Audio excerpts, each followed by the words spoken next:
Welcome to the Nazi occupation. Love and best wishes. From the world headquarters of the Furweile congregation, this is WJcast Broading. On October 4th, in the 10th century, Pennsylvania met for its first taste of the traditional schmarple. Many are atheistic. It's understandable why. Pennsylvania is connected to Sweden by a bridge. Thrilling talks and videos were delivered. Please pay close attention as we load bicycles on the roof. Brothers and sisters, interesting fact. Who is presently serving as president of the Watchtower Bible and Tract Society? Me. Now, if you say that's not fair, I think all of us feel the same way. Funny story, some trivia. I'll be the first president of the Watchtower Society. It's printed somewhere, it's just you haven't noticed it. Someone must have leaked my notes. Schmarple. Hey, everybody. Welcome to Sunday Service. My name is Jake. This is the Alt-Worldly channel, I guess. I was going to change the name, but then it was a disaster. That's not important. Every Sunday, every single one, and I haven't missed entire months or anything, I talk about the cult I grew up in, Jehovah's Witnesses, and I talk about the cults currently dominating America. Americar. How do I sound? Do I sound okay? We've got a big show. There's a lot going on. I didn't stream for all of January. Not only are we still on YouTube, I literally am right now. We're just simulcasting to Twitch and the Communist United Kingdom. Those horrible commies in the United Kingdom trying to trample over our fine monarchist freedoms here in the United States. I don't really know what I'm talking about here. Listen, it's been a little while since I've streamed, and I've been wanting to rethink how I approach the streams, but because a lot of people stream on Sundays, and maybe I should just pick a different day. There are channels that have come up in the years since I started my channel, and they named their Sunday stream Sunday Service and now have more viewers than me. So I don't really know what to do about that. Some people are saying there's lots of lag. I don't know if that's true. I don't know. Let's take a look. What's going on YouTube? Oh, wait, I don't have my headphones in. Everything seems fine. Everything seems great on YouTube. IMO. So maybe Twitch is bad. Maybe it's bad, actually. But we're going to be talking about a lot. We are going to talk a little bit about Jehovah's Witnesses. There's some stuff that I've been wanting to talk about. I've been wanting to make a video and just haven't really had time. I've been to make lots of videos and have been just very busy. There's a lot going on. And, you know, then there was this big Epstein dump of documents yesterday. And I've just been kind of feeling overwhelmed. I talk a lot on the channel about the flood the zone with shit situation, the Steve Bannon strategy. Steve Bannon, whose name is all over the Epstein files. And there's been a lot of releases. It seems to me, for whatever reason, this is the thing I have the hardest time keeping track of. I have a hard time wrapping my mind around it and keeping up with the weird trickle of documents that's been coming out, but also each trickle is like millions of documents. That is, I believe that is Emperor Palpatine. It's a mug.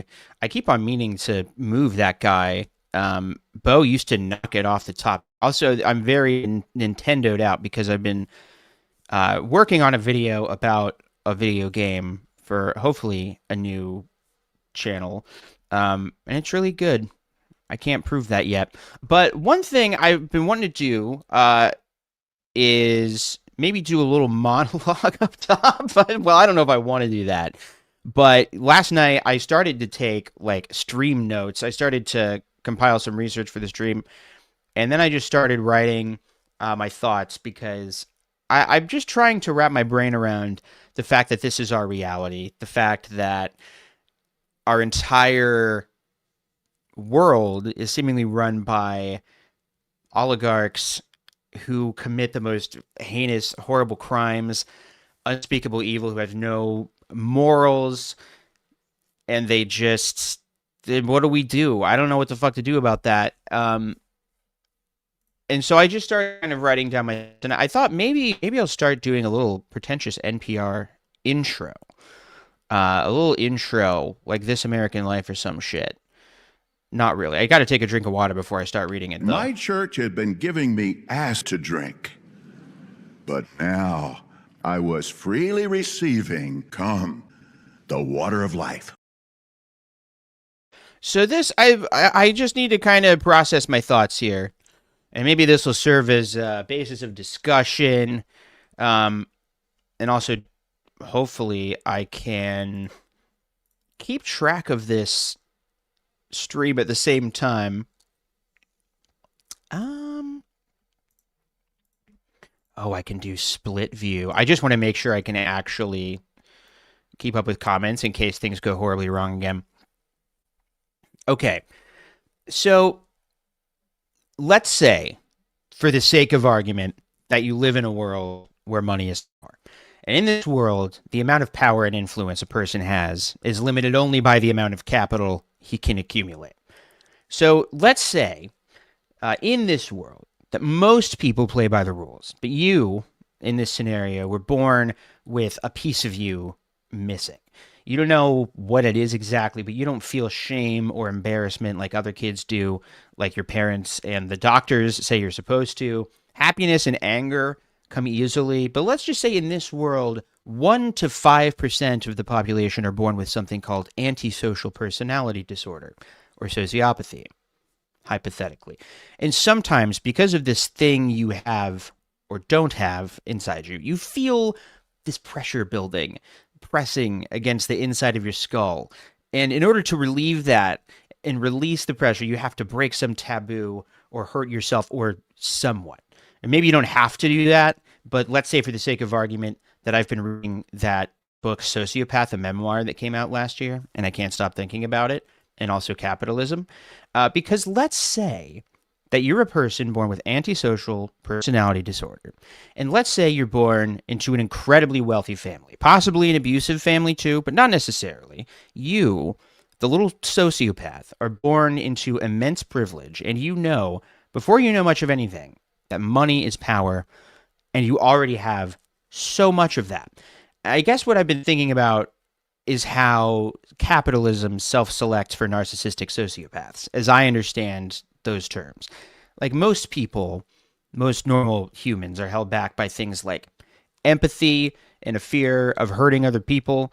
We don't want to screw people over to get ahead, even though we know that the system actually rewards that. And we've all played Monopoly, and the most boring part of the game is when there's just a few players left on the board, sliding stacks of paper money back and forth. But, you know, then there are people whose brains are broken. And they're like, no, monopolies are actually awesome, and they're the whole point of being alive. If you have a unique business that does something nobody else is doing, you have something that is a monopoly, at least for a while. And my claim is that everybody who is a founder, an entrepreneur, an investor, an early employee in these companies, you always want to aim for monopoly. Right. So, like, think about that. Think about that kind of guy. And then think about how much of your life, and just life in general, for most people, is spent working. Like, maybe we work jobs that bring us fulfillment, maybe not. But either way, we have to worry about survival, food, shelter, medical care, your drug of choice, also water. The water of life.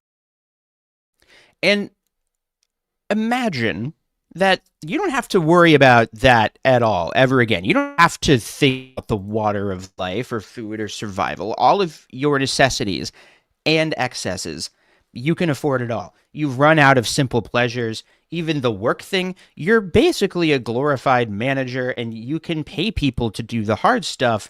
So even work isn't even that hard for you or fulfilling. And remember, in this scenario, you were born with antisocial personality disorder, and you learned at a young age that this gives you a perverse advantage in life, like stabbing people in the back, exploiting workers, lying, fraud, tax evasion. You don't care about the consequences of any of that.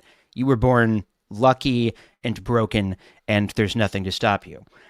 And so you start to go insane, and you tell yourself actually dicking around on your phone all day actually is work. When do you have the time to tweet or to post? No, I guess technically it's work at this point. Technically posting on Twitter or X is work. It does count as work. So that's, there's that. Sorry, I had to do a little loop thing at the end. But, like, if you're that kind of person, you would obviously be convinced that you're a genius. Like, how could you not be? You have the most money, and in this society, that means you have the most brain points, and you can barely read or write, but you have money and no fear of consequences, so you just lie your way into academia. And you lie just some more. You exploit, you blackmail, you profit. It's an infinite money glitch because you don't feel shame. I guess I'm trying to lay out a secular explanation for the depravity of the rich and powerful, because in reading these Epstein documents, it's stuff so evil it almost makes me believe in the devil, almost. But I just don't. I've tried. You could scroll through the channel. And I think the truth is scarier. I think some people's brains are so dysfunctional that they can commit acts of nauseating evil and never once feel guilt or shame. Like, well, maybe they feel it like a blip on the radar. They don't feel it to such a degree where they're overwhelmed and they're like, oh, you know what, society, I messed up. I'm turning myself in, and I am a bad person. I was doing crimes all those years. So, in fact, I'm going to give my money back. All that money that I stole from doing crimes, I'm going to give that back. Like, that never seems to happen with these people. And I'm not saying that every person in the Epstein files is a sociopath, by the way. I'm not saying that anybody is, because I'm not a psychologist and I'm not qualified to make those kinds of statements. But it seems to me that people like Epstein and Trump and Maxwell, there's a piece of them missing. And it's hard for me to understand how they could live with themselves and do what they did so frequently to so many children for so many years, unless there was something wrong with their minds on a cellular level. Or demons exist. I don't really know anymore. But it does seem to me, though, that humans as a species would be in much better shape if nobody had the sort of power that the Epstein class wields. Like, maybe we're never going to get rid of just people whose brains are broken, but you shouldn't be able to rule the world if your brain is broken. Like, no one man should have all that power. That was a quote from Kanye West. He wrote an album that was basically the soundtrack of the year I graduated high school. And then I may have lost track of where I am on my notes. And then 15 years later, that same man, Kanye West, would become friends with the white nationalist agitator and proclaim on InfoWars that he loves Hitler. Can we just kind of say, like, you like the uniforms, but that's about it? No. There's a lot of things that I love about Hitler. A lot of things. So, yeah, I don't know. This week he released like a statement apologizing for that, but like only kind of. He kind of apologized for it, because another thing he did, not too long after that InfoWars appearance, is he wrote a song called Heil Hitler. So this week he released a statement apologizing, sort of, but mostly talked about his bipolar disorder and brain injury. And I don't know if I trust anything Kanye West says anymore, to be quite frankly. But I do feel pretty confident in saying that that guy's brain is broken somehow. Like, it's not wired like most people's brains, but it is wired like some people's brains, and most of those brains are seemingly now in control of the White House and most governments. A system that self-selects for the most depraved, amoral sociopaths would end like Monopoly, right? A few people own everything and they start getting bored, so they destroy each other and us in the process. I kind of lost track of this analogy. Patrick Gagney, PhD, doesn't go into this in Sociopath, a memoir. I don't really know why people become pedos or anything about that. I'm just kind of working out in my own head how we became a society ruled by the most evil people in the world. And my working theory is it's because we made a society that rewards selfishness and personal gain as opposed to strength of character and holiness. I don't know, and I'm glad I don't know, what drives a person to rape and murder children and then somehow also become the president and start multiple wars and kill a bunch of people in boats, and also incidentally because of spreading misinformation about a deadly virus and everything, just everything, including maybe shitting his pants And that's what this was all about. That's what we're going to be talking about on the stream today. Did Trump shit his pants? Chemists are coming up with new opioids faster than the government has been able to keep up. We're going proactive on these new chemicals. That's great. No, I hear fantastic things. Thank you all very much. We really appreciate it a lot. Thank you, Oz. He's doing a fantastic job. Thank you all very much. I appreciate it. Thank you, please. Thank you.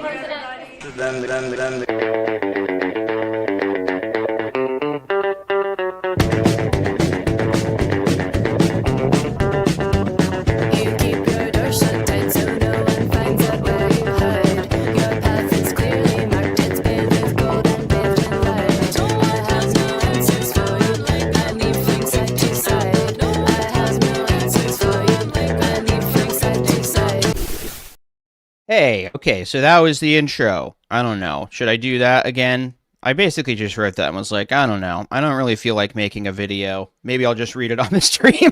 So that's how that happened. Yeah, it's horrors beyond my comprehension. I'm interested to see if Kanye will actually heal and change his behavior. I really hope so. I know it. I don't know if anybody saw Timba on Toast. Really good video about Kanye and bipolar disorder. It really is interesting, and I mean, I think there's an argument to be made that like MAGA took advantage of him and his manic psychosis, but also, I mean, people have to take responsibility for their actions, and he did some pretty bad ones. I don't think I can forgive Kanye personally, but then again, he didn't really do anything to me personally, so I don't know what I'm talking about. Yeah, I'm trying to wrap my mind around the Epstein stuff. So there's a few things, and let's start with this, just because, you know, it's in the news. This isn't a news show, but this is a channel where I talk about the news from like 2 weeks ago. Usually I talk about the news from 2 weeks ago that I just haven't been able to get out of my head. What I find fascinating about the latest tranche of documents is it really paints a picture that ever since basically the year I was born, 1992, there have been Epstein and Trump and people in that circle in the halls of power my entire life.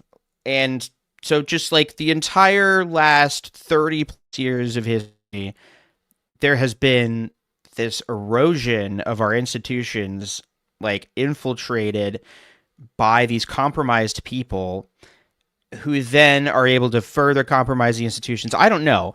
Like, it's really hard for me to wrap my mind around it. And I was watching a video this morning of these commentators. I think it was Sam Stein and Sarah Longwell from The Bulwark trying to figure out, like, can there be consequences for this? Like, are we at a point now where it's literally impossible to hold people to account for this? It really seems to me like, and I'm the kind of person who wants there to be a government that works, you know, like I'm not anti-institution generally, but I don't see how we get out of this without just ripping out all of the rot from the floorboards here. Like, you've just got to rip out the entire thing and start over.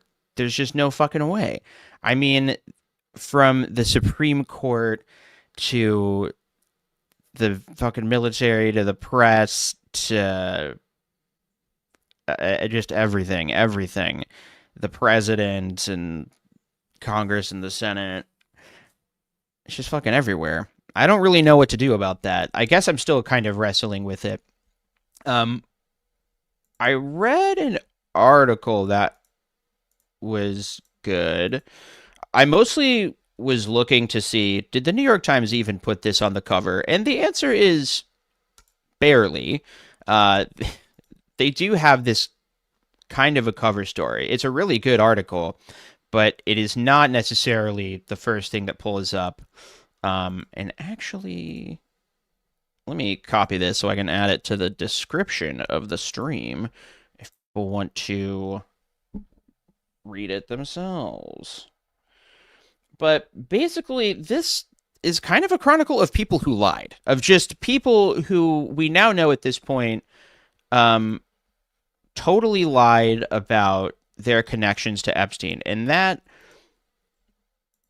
that's important because some of the things in this tranche of documents that came out are like not corroborated accusations from a tip line that they have. Like there's a lot of uncorroborated things mixed in with substantial accusations and stuff. And I think that confusion is probably part of the point. There's also things that it really seems that the administration would have wanted to not include in this release, but maybe there are people in the FBI who are just like, fuck it, we're going to put that in there anyway. People will take screenshots. I don't know. Like, it's easy to be conspiratorial about it because it's literally a conspiracy. But anyway, they said they weren't close to Epstein. New documents show otherwise. Materials released by the Justice Department reveal that leading business and political figures had enduring relationships with the disgraced financier. Now, I don't like this. I don't like the choice by most of the mainstream media to refer to him in shorthand as the disgraced financier. How about the child sex trafficker? How about the most prolific child rapist of all time, perhaps? Like, what was he disgraced for? Is financier even necessarily the right way to describe what his job was? I don't know. Where would you even start? I know. Like, actually, let's set this aside because that's a good question. Okay. They said they didn't really know Jeffrey Epstein that well. They were disgusted by him right off the bat. They were just drawn to his intellect or love of science or business acumen. They didn't know about his abuse of women and girls. They deeply regretted associating with him. In the years since Mr. Epstein's 2019 arrest and death by suicide in a Manhattan jail, allegedly, some of the world's wealthiest and most powerful people have hastened to distance themselves from the disgraced man with whom they once did business, dined in lavish settings, or flew on private jets. But a slow drip of document releases and other revelations over the past several months, culminating in Friday's release of nearly 3 million pages of Epstein-related records, has underscored the depth, intensity, and persistence of his connections to the global elite, contradicting or undermining years of careful denials. So far, at least, the new documents have not fundamentally altered the public understanding of Mr. Epstein or his crimes. Instead, they are replete with chummy exchanges, warm invitations, and financial entanglements. Together, the documents show how Mr. Epstein's connections with people in Hollywood, Wall Street, Washington, and fashion thrived even after he became a convicted sex offender in 2008. Right, like that's what he was known for. I don't think most people even know what his job was. Well, this is the whole thing, is we don't, I mean, it's not even totally clear how he made his money yet. Like, that's still one of the key questions that we don't know. Am I wrong? So far, no. Also, I kind of don't agree. I kind of don't agree with the Times characterization of this as the release not fundamentally changing, or what did they say? Not fundamentally alter the public understanding of Mr. Epstein or his crimes. I don't know if that's true exactly. I mean, I guess the way they worded that, maybe it didn't fundamentally change the view of Epstein. But the documents, by virtue of showing how many people were lying about their association with him, like, that is the thing that fundamentally alters the narrative. The fact that, no, these people were really close with him and lied about it repeatedly so that he could continue to traffic children. Like, that is the headline here, in my opinion. It's the fact that there was so many people covering it up, not coming forward, so many people implicated, that allowed the abuse to continue. Like, it's their fault that it happened. And so I think that is a big difference. God damn it, the sun. Our mortal enemy on this channel is the sun. Is that even better? I think that might be worse. How do I make... Oh, God. You can see all the little individual strands of hair sticking up. Devastating. So anyway, in some cases, the documents shed greater light on Epstein's associates whose connection to him were already known. Others revealed relationships that had remained hidden for years.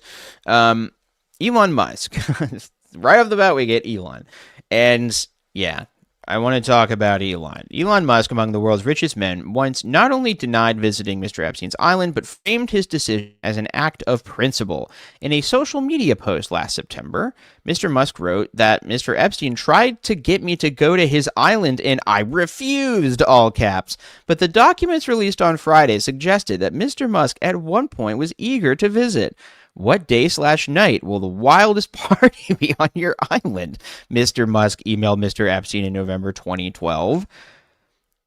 Mr. Musk wrote Saturday in a social media post, I had very little correspondence with Epstein and declined repeated invitations to go to his island or fly to his Lolita Express, but was well aware that some email correspondence with him could be misinterpreted and used by detractors to smear my name. Okay, so this is just a complete lie. This is a total lie. The documents are pretty hard to navigate, but I was looking last night, and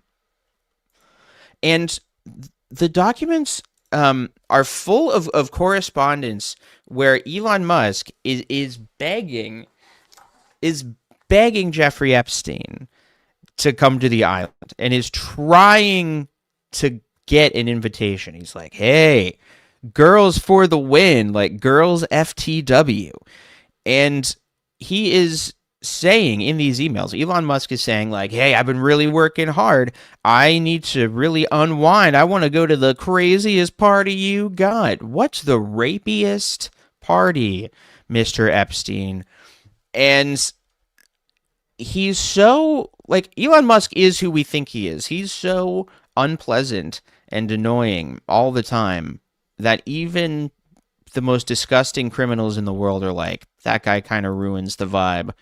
The vibe being the worst crimes imaginable.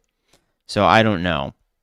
I guess he bums them out when they're doing mass rape of children. On a podcast last year, Howard Nutlick, which is the only way to pronounce his name, the Secretary of Commerce, and this guy is such a fucking bag. You should watch. Maybe we can find the video of him denying it because it's pretty crazy. On a podcast last year, Howard Nutlick, the Secretary of Commerce, described being so revolted by a mid-2000s visit to Mr. Epstein's Manhattan mansion that he decided to never be in a room with that disgusting person ever again. Mr. Nutlick's disgust appeared to prove temporary. In 2012, he emailed with Mr. Epstein to arrange a visit with his wife and children to Mr. Epstein's private island just before Christmas. An assistant to Mr. Epstein later forwarded Mr. Lutnick a message for Mr. Epstein, nice seeing you, it said. On Friday, I'm confusing myself now that I'm insisting on Nutlick. Mr. Lutnick said, I spent 0 time with him. Wow, I wonder if the liar is lying still. I wonder if the guy who we just caught lying might still be lying. Really makes you think. All right, let's find this freaking Howard Lutnick thing. Howard Lutnick.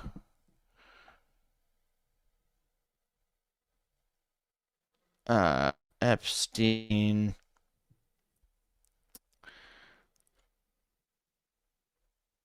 Why can't I just find the freaking... Okay. Because they were neighbors, right? That's part of the thing, is that Nutlick was neighbors with Jeffrey Epstein. I'm so sorry about the son. I didn't make the son. I didn't invent this bullshit. All right. Oh, news. This is what we want. And Department of Justice, one of President Trump participated. Right. That's what his MO was, get a massage. And what happened in that massage room, I assume, was on video. This guy was the greatest blackmailer ever. Commerce Secretary Howard Lutnick, Epstein's former neighbor, recounting his alleged experience with the deceased billionaire to the New York Post, saying he believes Epstein may have traded alleged blackmail videos for a lesser prison sentence during his first criminal case in 2008. I assume way back when they traded those videos in exchange for him getting that 18-month sentence. Lutnick describing Epstein as gross. I say to him, massage table in the middle of your house? How often do you have a massage? And he says, every day. And then he gets weirdly close to me. Ooh. And he says, and the right kind of massage. His allegations in stark contrast to what FBI Director Kash Patel testified to last month. Who, if This is pretty anyone, bad. did Epstein traffic these young women to besides himself? Himself. There is no credible information. None. If there were, I would bring the case yesterday that he... Right. So this is really fucking bad. I mean, Kash Patel, it's pretty clear at this point that the Trump administration is staffed with people who are compromised, who are so stupid that they didn't see it coming. And Kash Patel actually might be so stupid and brain dead that he just didn't see this coming. Dan Bongino, similar. Maybe he's so stupid he didn't see it coming. But then there are people like Pete Hegseth, who was already a known rapist and wife beater.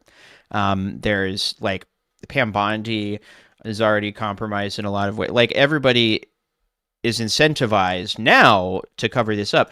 But this was a blatant lie. And one of the other things that I think, contrary to what the New York Times kind of suggested and how it's framing this article, is there was a question of, or how much proof there was that Epstein trafficked Epstein and Maxwell specifically, trafficked the girls to other people. There was maybe not as much evidence, but now there's so much evidence that powerful men, mostly, although Barry Weiss's wife is in the Epstein files, mostly powerful men are reaching out to Epstein saying, I want a girl. Give me a girl. Bill Gates, you have basically fucking aftercare from Epstein where he's getting him medicine for his STDs and shit. He absolutely was a trafficker. And this was all just sitting in the fucking DOJ. It's really a question to me. How much did they know during the Biden administration? I don't know how much of this shit was under seal. I don't know who knew what, but somebody wasn't being fucking honest. I mean, as if I didn't have enough reasons to despise Merrick Garland already. The big fucking question mark about this. Let's see Kash Patel lie. And let's not forget Nutlick. His allegations in stark contrast to what FBI Director Kash Patel testified to last month. Who, if anyone, did Epstein traffic these young women to besides himself? Himself. There is no credible information. None. If there were, I would bring the case yesterday that he trafficked to other individuals. This as Republican leaders on Capitol Hill grapple with a push to have all the Department of Justice... It's so bad. I mean, it's just the complete opposite of what all the victims are saying. Sorry. That phrase popped into my head. It's really bad. Kash Patel, is he a scammer? I can't tell if this guy's a genius or a fucking dipshit. I mean, I don't really, because he wrote these kids' books about Trump that are really creepy and homoerotic and strange. He had revenge fantasies going into the Trump administration. I mean, he had an enemies list that, of course, he refused to comment on during his confirmation hearing. So yeah, a lot of people are lying, right? Elon Musk caught red-handed after Jeffrey Epstein was a convicted pedophile. In that Watchmen video I put out recently, I showed a clip from Peter Thiel when he was on Joe Rogan, a couple times. Well, no, I think he might have been only on once or twice. But his most recent appearance on Joe Rogan, Rogan's like, you must have met him before the accusations in Florida came out, right? And Peter Thiel's like, oh, no, that had already happened. It's really weird. It's really weird. Peter Thiel doesn't even hide from that. It's really fucking crazy. So I do wonder if some people like Lutnick think, well, I did go but I know there's no video on me. And some of these guys, there's actually video. And so I feel comfortable positioning myself. I don't know. Like, how much are these guys gaming it out? Trump nut licks Trump's booty hole. Did that make sense? Not really. Okay. So yeah, that little news clip didn't show the whole thing. CoffeeZilla has a good video of just kind of going through all the contradictions. It's similar to this article. Kathy Rumler, a White House counsel under President Barack Obama.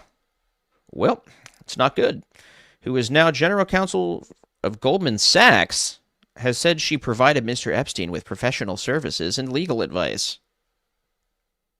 But in newly released emails with Mr. Epstein and others, she analyzed troubling dreams and arranged to accept the delivery of expensive gifts for him. A Goldman spokesman said that it was well known that Epstein often offered unsolicited favors and gifts to his many business contacts.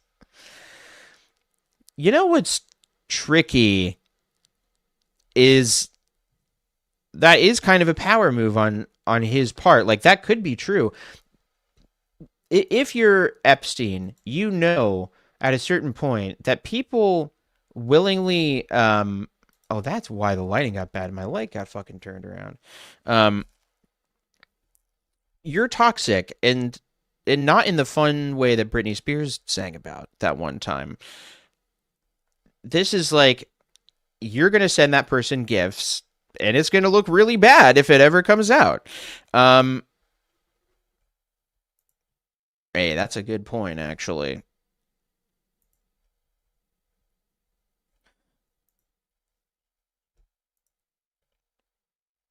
A 2013 email exchange with the British billionaire Richard Branson, hinted that he too had a familiar relationship with Mr. Epstein. Not paragon of virtue Richard Branson. It was really nice seeing you yesterday, Mr. Branson wrote, adding, sorry, I'm just laughing at the absurdity of it. Part of it, sorry, I keep getting sidetracked. I'll finish reading this fucking paragraph at least. Adding, anytime you're in the area, would love to see you as long as you bring your harem. A Branson representative said the two had a business meeting and stressed that the women were adults and had not attended the meeting. No. It was an adult harem and they didn't come to the meeting, guys. The New York real estate mogul Andrew Farkas, a powerful political donor with ties to former Governor Andrew Cuomo and President Trump, co-owned a marina with Mr. Epstein in St. Thomas for years. Co-owned. In a letter to investors last year, he said that his relationship with the sex offender was purely a business one, but documents released recently suggested a more personal connection. The two men traded crude emails about women in one 2010 exchange after Mr. Epstein's first arrest and conviction. Mr. Farkas told Mr. Epstein in a 2018 note that he loved him and considered him one of his best friends before signing off XOXO. God fucking damn it. Mr. Farkas stayed on Mr. Epstein's island, and photographs released by Congress late last year showed Mr. Epstein with his hand on Mr. Farkas's shoulder as they walked together in a tropical setting. In December, a spokeswoman for Mr. Farkas told The Times that his dealings with Mr. Epstein were entirely related to their business relationship, and that he regrets their association. You don't understand, just for that 1 second, when they took the picture, his hand just happened to be on my shoulder, but that what's not pictured is me swatting it away and saying, no, I'm only doing business with you.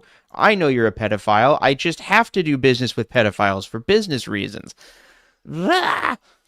Early last year, the billionaire venture capitalist Peter Thiel wrote an essay for the Financial Times arguing that Mr. Trump's reelection meant that closely guarded government secrets, including about Mr. Epstein's death, would finally come to light. What a fucking load of shit. I had to take a little water of life. Sippy there.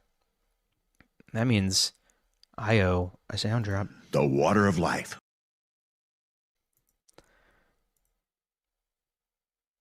In the months since, the scrutiny around Mr. Epstein instead revealed that an investment firm co-founded by Mr. Thiel accepted $40 million from Mr. Epstein, and that Mr. Epstein and Mr. Thiel corresponded for at least 5 years before Mr. Epstein's death. Visit me, Caribbean, Mr. Epstein urged the tech billionaire in 2018. Jeremiah Hall, a spokesperson for Mr. Thiel, declined to comment on the relationship, but said that Mr. Thiel never went to Epstein's island. Oh, is it possible to do crimes in other locations, or can they only happen on islands? Did this guy ever have parties in like a creepy rape mansion, famously with lots of pictures?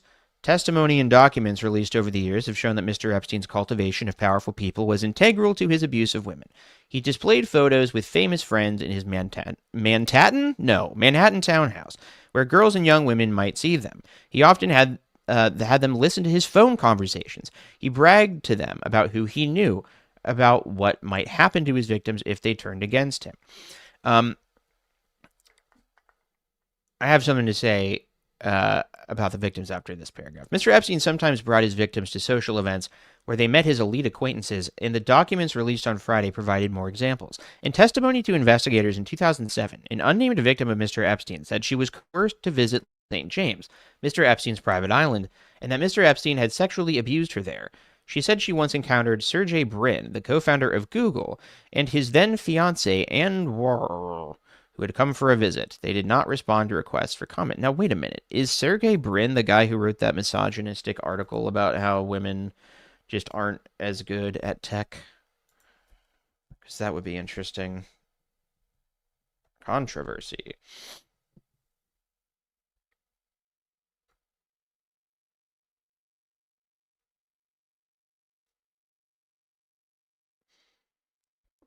Yeah. Sergey Brin also called the UN anti-Semitic for saying that what was happening in Gaza was a genocide. Why is there a 100% overlap? Oh, because they don't care about human lives or dignity. That's why. They're okay with genocide. They think it's fine. Mr. Epstein also appeared to serve as a connector between wealthy men and young women. His status as a sex offender apparently raised few concerns. Yeah, and see, like that I think is really important. That this is so normalized that it just wasn't disqualifying. You could be a serious business person and have close associations / friendship with a convicted pedophile, and nobody blinks an eye. And like, I don't know, good on Melinda Gates for divorcing Bill eventually, but it went on for a long time, you know? And what's up with Howard Nutlick's wife? What's up with Sergey's wife? Okay, so it was a different misogynist employee. My bad. A different person wrote that one infamous article. I was thinking about NXIVM, the cult NXIVM, which, if you don't know, it kind of functions like an LLM, not language learning model. God damn it. It functions like a pyramid scheme. But it was a cult that appealed to kind of upper middle class, disaffected corporate types. And one of the things that they would do in the upper levels of the organization, MLM, thank you. Not an MLM. No, an MLM, not an LLM. We gotta have less letters to mean things in life.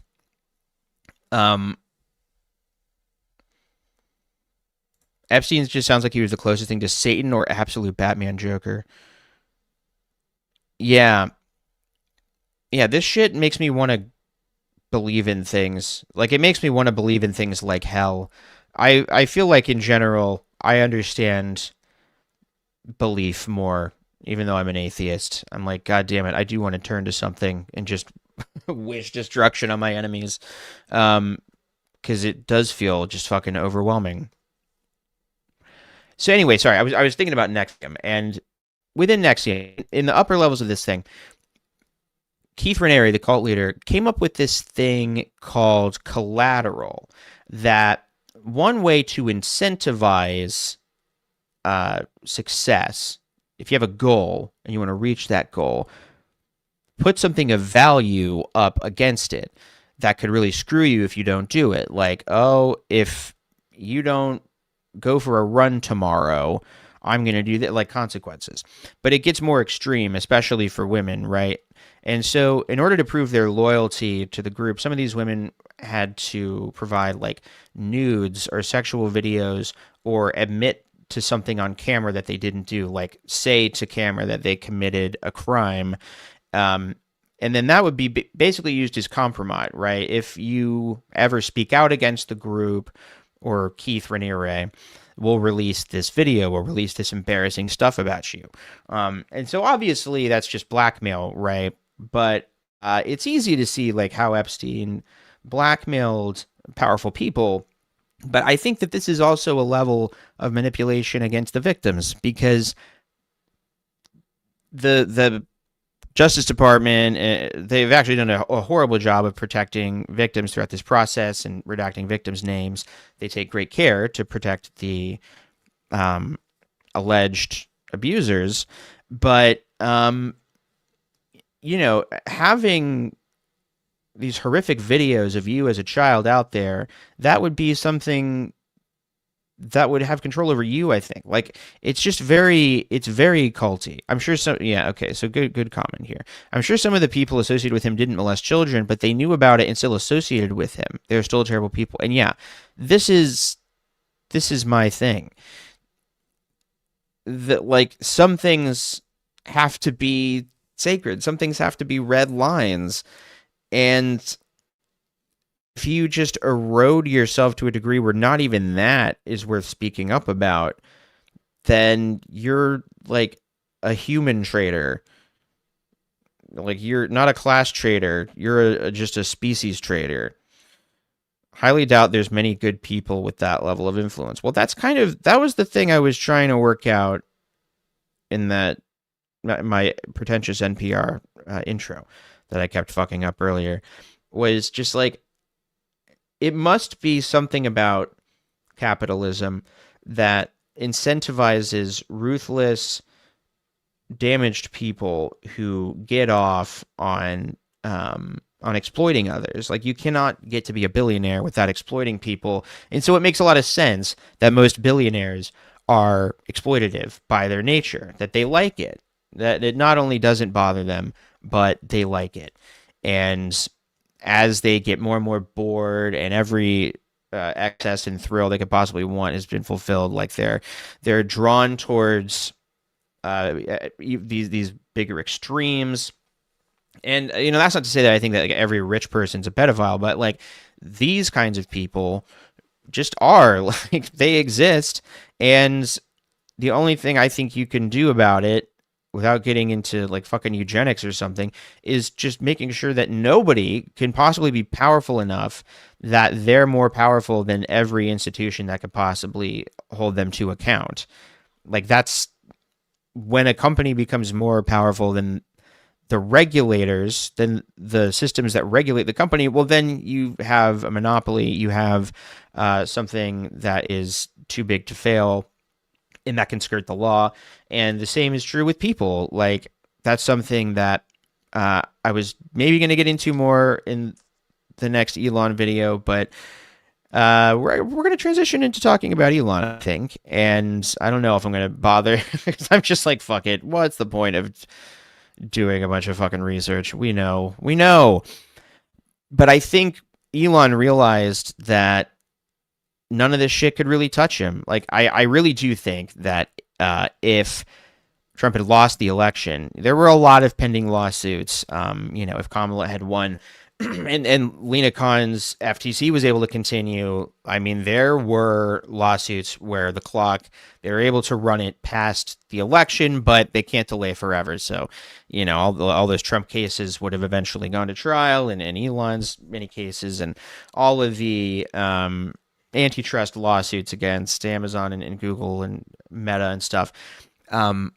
And that was kind of their last chance, right? Because that would have really started to legally puncture that power center. Like, it would have started to diminish it. And now we're kind of the opposite position, where all this information is coming out and there's no mechanism to really hold them to account outside of just full-blown stuff we can't talk about on YouTube. Like, it's either we're going to the Capitol and we're going to fight for our country kind of thing, or Or what? I don't know, man. Like, just to talk about my existential dread before we do have fun, I promise. This shit's really freaking me out, man. I mean, like, I've always been a pacifist. I've always hated guns. Like, I know leftists don't want to take your guns, but I do. If I had too much power, I would take your guns because I just think an ideal utopian society would not have any guns. But whatever, right? I'm anti-war, all that stuff. And this has me feeling in such a way that I'm like, if there was a war, like if there was a resistance, I would sign up. I would sprint out the door and I wouldn't even think about it. And I think one of the reasons why the recent ICE killings have been so striking is it's like, oh, it really just could be anybody. It really just could be anybody for any reason. You know, like, you're not allowed to even just help a woman who was pushed down by an ICE officer. Someone gets pushed down, you ask if they're okay, and you're already on some fucking list that you didn't even know about, and they kill you. You know, like, it's hard to reconcile the intense anger and resentment that comes up when you see stuff like that with wanting peace. You know, I know it's kind of cringe to talk about. For the record, by the way, I'm not a nurse. I'm a medical assistant. I'm a sterile processing technician, and I work in OR. I have a weird job. I'm a jack of all trades. I'm a Jake of all trades, really. But we live in dark times. And that's not to say that, like, I'm hopeless. I have a lot of hope, but it's hard to conceptualize how we get out of this. It is. It's hard to imagine what the consequences could be, because what incentive do they have to do anything? I do think that they're scared by the mass resistance to ICE. Like, they are genuinely surprised and taken aback by how relentless and unceasing the opposition to ICE has been, and how unpopular it is within their own movement.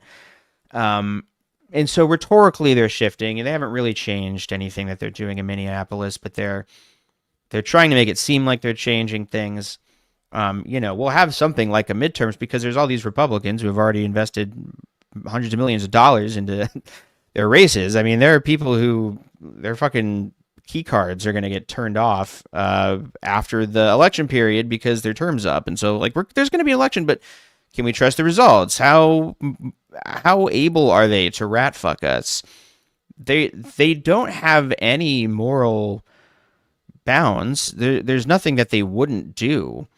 And I don't know if you've seen the video of Steve Bannon talking to donors early last year, but he says that if the Democrats ever get back the presidency, or the left, or I don't remember how he worded it, but he's like, if the left ever gets back in charge, we're going to prison. A lot of us here in this room are going to prison. And I mean, he's fucking right. He's right about that. And that's the only way it can be. Any candidate who runs, and there will absolutely be some squishy liberal candidate who says, well, we will not put you in jail. We won't put Steve Bannon in jail. We're not going to have Nuremberg-esque trials for the ICE agents. We'll just do what we did after the Civil War, and we'll just forgive her. And it's like, no. This is all happening because we never, at every opportunity to root out a systemic problem, we didn't, and we just poured more dirt on top of it. And so I think that any attempt to look forward that doesn't include a real accounting for the damage that's been done, and to do what must be done with dictators, which is to put them in prison, which is to put them on trial, lay bare their crimes and put them in jail. It's what other developed nations do when there's an attempted coup, when a dictator attempts to steal an election. And it just feels like every fucking off-ramp we possibly had, we missed it. And now, yeah, I don't know. Because I can see a world where J.D. Vance, in some Machiavellian way, where like the tech bros, Peter Thiel and J.D. Vance, those types are like, let's throw Trump under the bus for this thing. They want ahead. And Trump is shitting his pants and is losing his mind. Let's get that fucking thing, let's just pin it on the old man. And so they all turn on him, and rhetorically, they're like, guys, it's a new day. It's morning in America again. We've got this great new currency called crypto. Like, I can see a world where there is the illusion of comeuppance for all this. But I don't know, man. I absolutely see. I think that's already the lane that Newsom's trying to carve out for himself when he's talking to Ben Shapiro. I mean, I had a script. You can read it on my Substack, which is linked in the bio, I think. But like, I had a script written months and months ago. It was right after the leaked Republican group text thing about the Nazi problem in Republican politics. And like, this was before the Heritage Foundation thing. It was before the Nick Fuentes fallout. It's only gotten worse. And I mean, the future of the party right now, like the youth, we talk about the youth and young ones on this channel sometimes. Young people ask, well, the youth, if you were a right winger growing up, like, you're not talking about like Republican shit as millennials and older were raised to understand that. Like, it's all poll, it's all 4chan, it's all fucking Nazi Hitler posting shit. And that's just what the culture is. It's Nick Fuentes. And there's a lot of money behind that kid in that movement. And so there's also a lot of money and effort being put into these complicit Zionists, Jewish leaders at the Heritage Foundation, who essentially saw it as their job to align themselves with this blatantly anti-Semitic party because they thought that it was better in the long run for protecting Israel as a project. And now there's this internal civil war at the Heritage Center because apparently there's enough idiots there who were like, wait a minute, what? We might actually not condemn Nick Fuentes and Tucker Carlson? Like, and yeah, that's what the project has always been. And that's where Ben Shapiro's at. I mean, it's been a joke for a long ass time that he is like a token in that space, that he is their token Jew in that space, because he clearly is the on-ramp to genuine anti-Semitism. You are one degree of YouTube algorithm Kevin Bacon removed from watching Nick Fuentes if you watch a Ben Shapiro video, and yet he wants to make it seem like this is the crazy contingent. How could this have possibly happened within our party? And so there's going to be a coalition of these centrist liberals, I think, like your Gavin Newsoms and Pete Buttigieg probably, and like in the thinky worlds, probably your Matt Iglesias and Barry Weiss will join forces because they will see a great urgency in stopping the bad Republicans who are openly reciting Nazi rhetoric. Right. That's kind of what I see, is like this kind of pro-Israel Zionist liberal coalition versus genuine progressives who are like, fuck it, we're redoing the whole thing. Like, I'm I think we're going to need a new constitution when this thing is said and done. Probably a new flag, because they fucking ruined the flag, you know? American men turned to be wussy racist. Yeah. A huge twist. Nobody saw it. Nobody really saw that coming. Okay. But you know what else I was thinking about this week?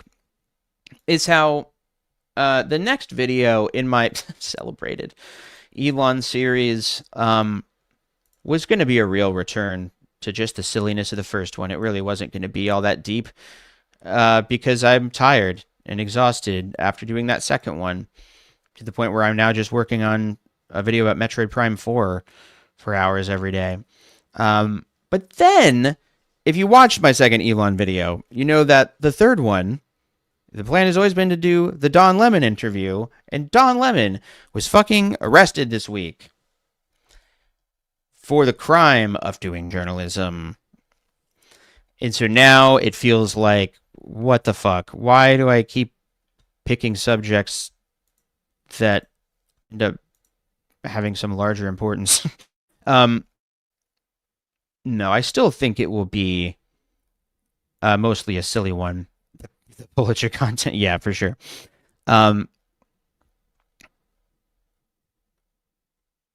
Newsom's a moron. I think he just totally fucked himself. I think anybody who thinks that he has a prayer of getting it past the primary I think they're dreaming. I mean, Shapiro is really dreaming. Newsom is definitely going to be the classical centrist lib pick. Maybe, perhaps, of the Heather Cox Richardsonism that we learned about a couple of videos ago. Although, statistically speaking, you didn't learn about it because that video totally bombed, even though it's a banger.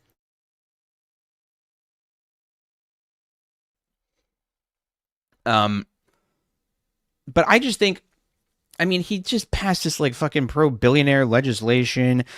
He's so fucked. The second that he's on a debate stage with a progressive, like it's AOC, he's got no leg to stand on. Like, his voting record is going to come back to haunt him. He has zero progressive bona fides. He's in the pocket of corporations. Like, he's just exactly wrong for the moment. He reads as slimy politician. In my opinion, Gavin Newsom is like, if they were going to make a new Punch-Out game, and how there's just kind of a stereotype for every race. Usually the white American stereotype is like a Hollywood guy with a spray tan.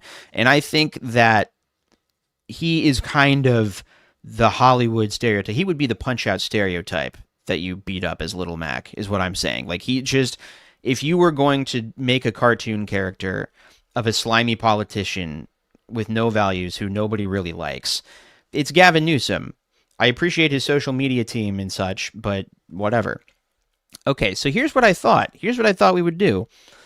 Is I thought we'd record some genuine off-the-cuff reactions to the Elon Musk Don Lemon interview. Or wait, I was going to do the Jehovah's Witness thing, maybe. Do people care? I could start a poll. I've got a video that I scripted. I should just do it. I put all that work into it. I was like, I could just read my script live. I think Shapiro would try and take a lefty turn after he wins the PA governor re-election this year. Oh, I don't think so, man. I don't think so. I think that his Israel record is just too. I think it's just wrong. I think it's just wrong for the moment. Like, the AIPAC thing really matters. If the I've had it ladies are worked up about it, you're fucked. I don't know what Cory Booker thinks he's doing. That guy's a fucking joke. He lives on another planet.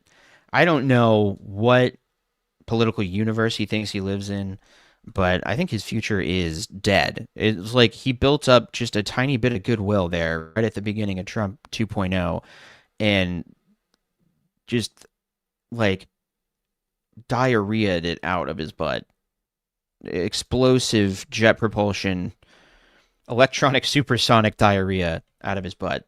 Okay, speaking of electronic supersonic pick up and take off jets. Specifically, I fucked it up.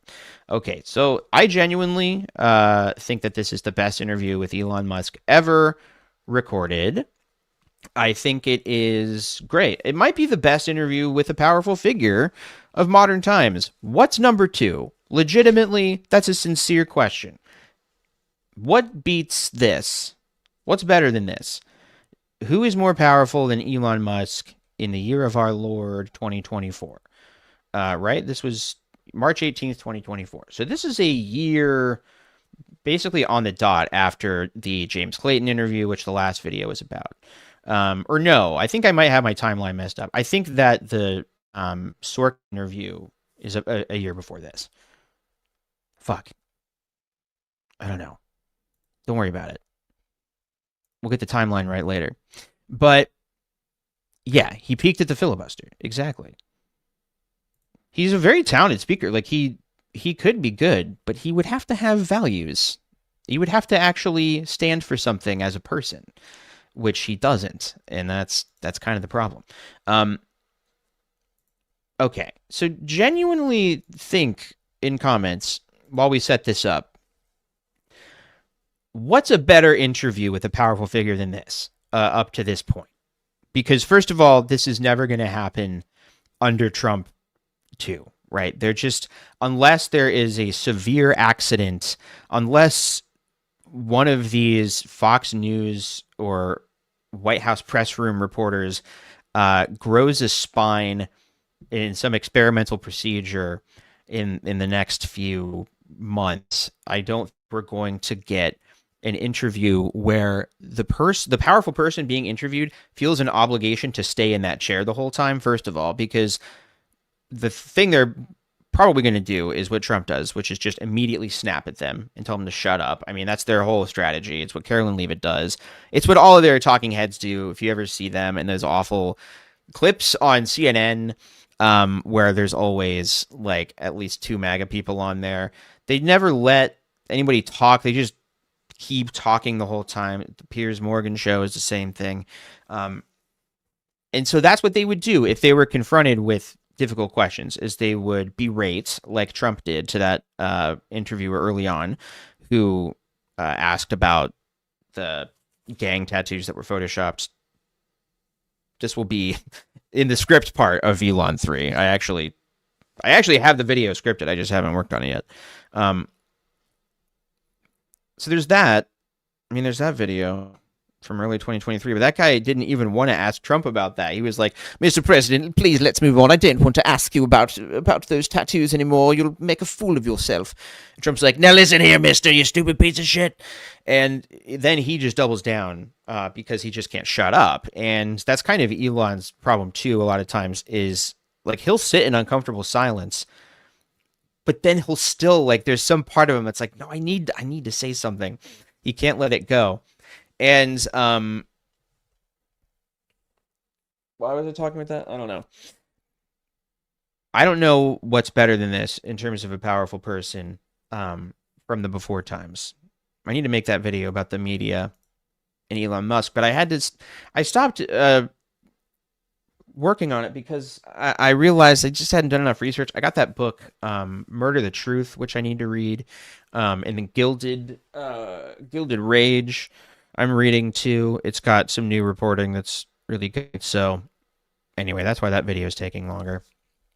The backstory on this Don Lemon interview is that, as I remember it, X was starting. Elon had formally changed Twitter into X, the everything app, and there was going to be video content.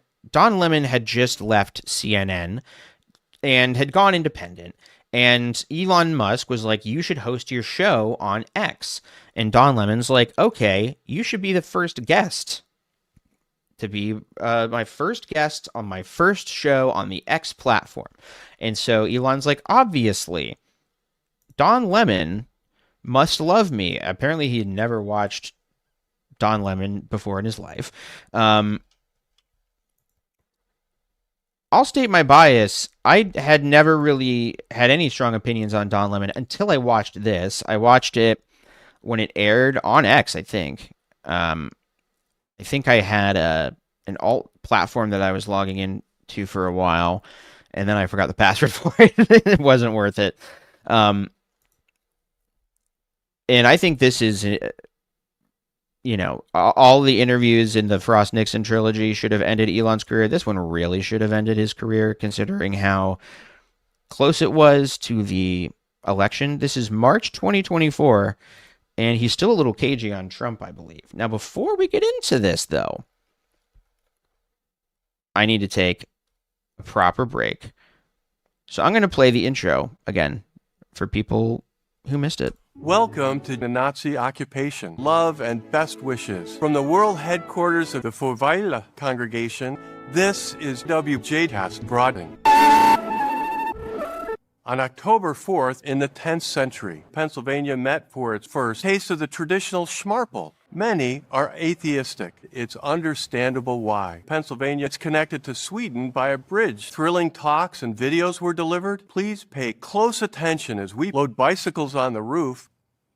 Brothers and sisters, interesting fact. Who is presently serving as president of the Watchtower Bible and Tract Society? Me. Now, if you say that's not fair, I think all of us feel the same way. Funny story, some trivia. I'll be the first president of the Watchtower Society. Okay. All right. Just had to hit the peace pipe and the vape and the water of life. Actually, I need to refill my water of life, but let's get into this. I don't know if we'll get into it all today, but I think I'm going to do another stream this week because I've missed streaming, and we'll catch up on some JW stuff.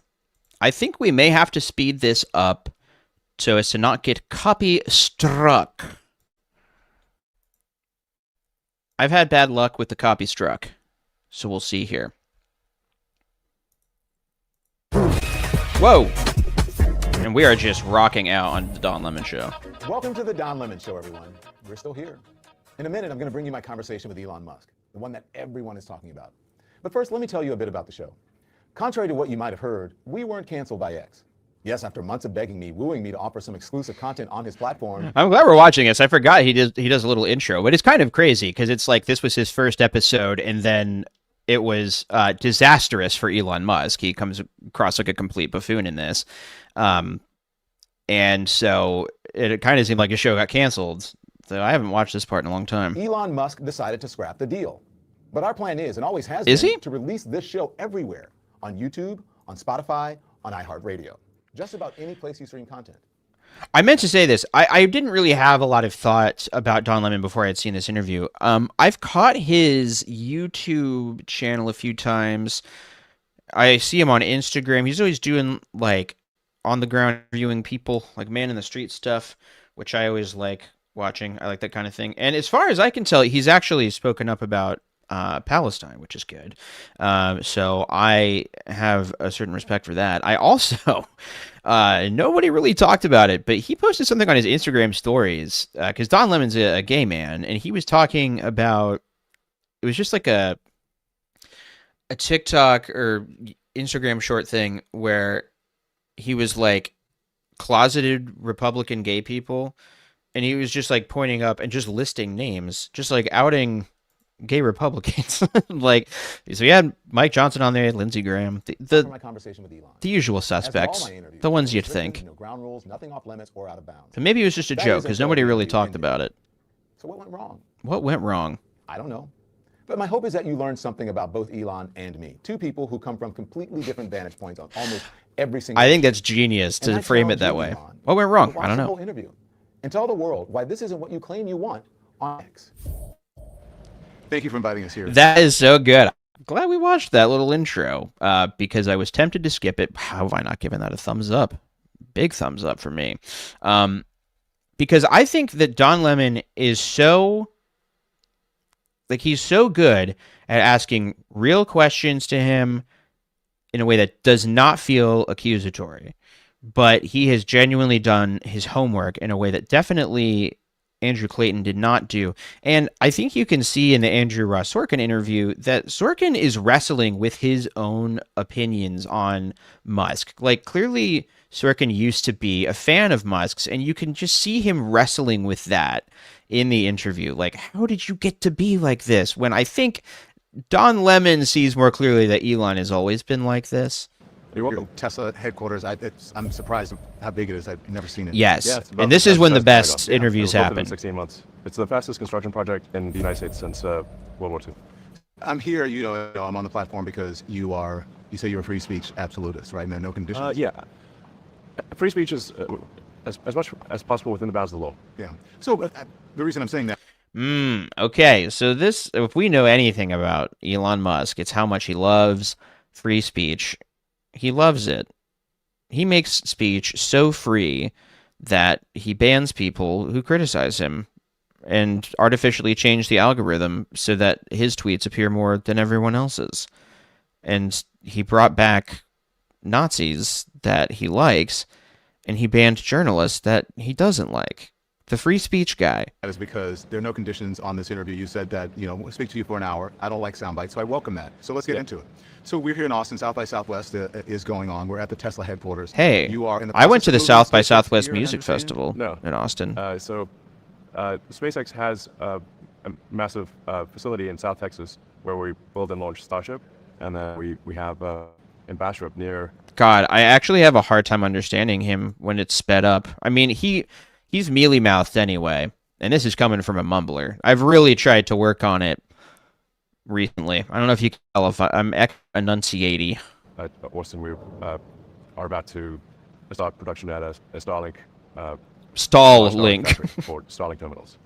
But we're not shutting down any facilities in California. Listen, we are here as part of a launch of a new. The subtitles are so bad that they're actually making it harder to understand the interview. That's never happened to me before. It's coming as a media industry, as you know, is going through a whole lot of changes. X has also been affected by that. Where do you see X.com's role in the future of news and journalism, Elon? Well, I think I see the X as it's already the number one source of news in the world. So it is the number one way that people actually are informed about any kind of news. Can I tell you something? This guy looks like a pedophile who's on drugs. That's how he looks. It's how he talks. It's his general demeanor. I believe that this man has committed crimes, has abused children, and has done drugs very recently. That's how he comes across in this. The X as I'm just going to pray that Don Lemon doesn't copyright strike the channel, because I can't fucking deal with fast, sped up shit. I talk slow. I listen slow.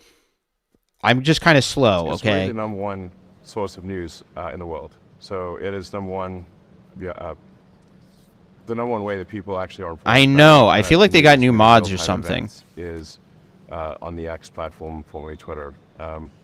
There's nothing even close for real-time news. So.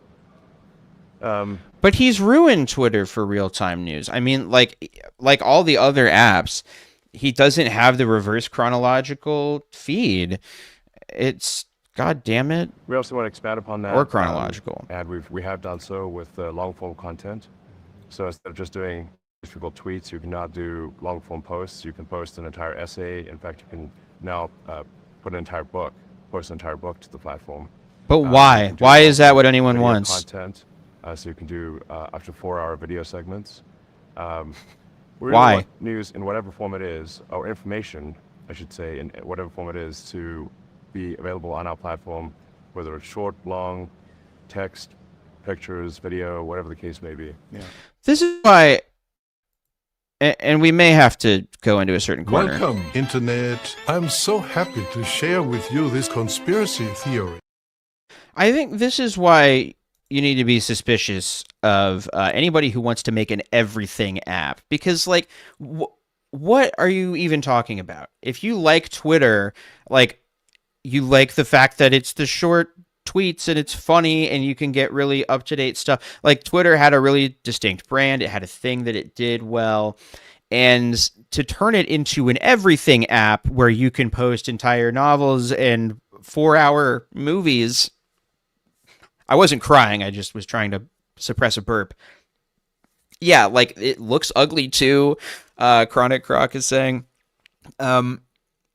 What is it actually doing now? It's live streaming, it's video hosting, long form text, and you can do live chat rooms with Ron DeSantis that don't go well.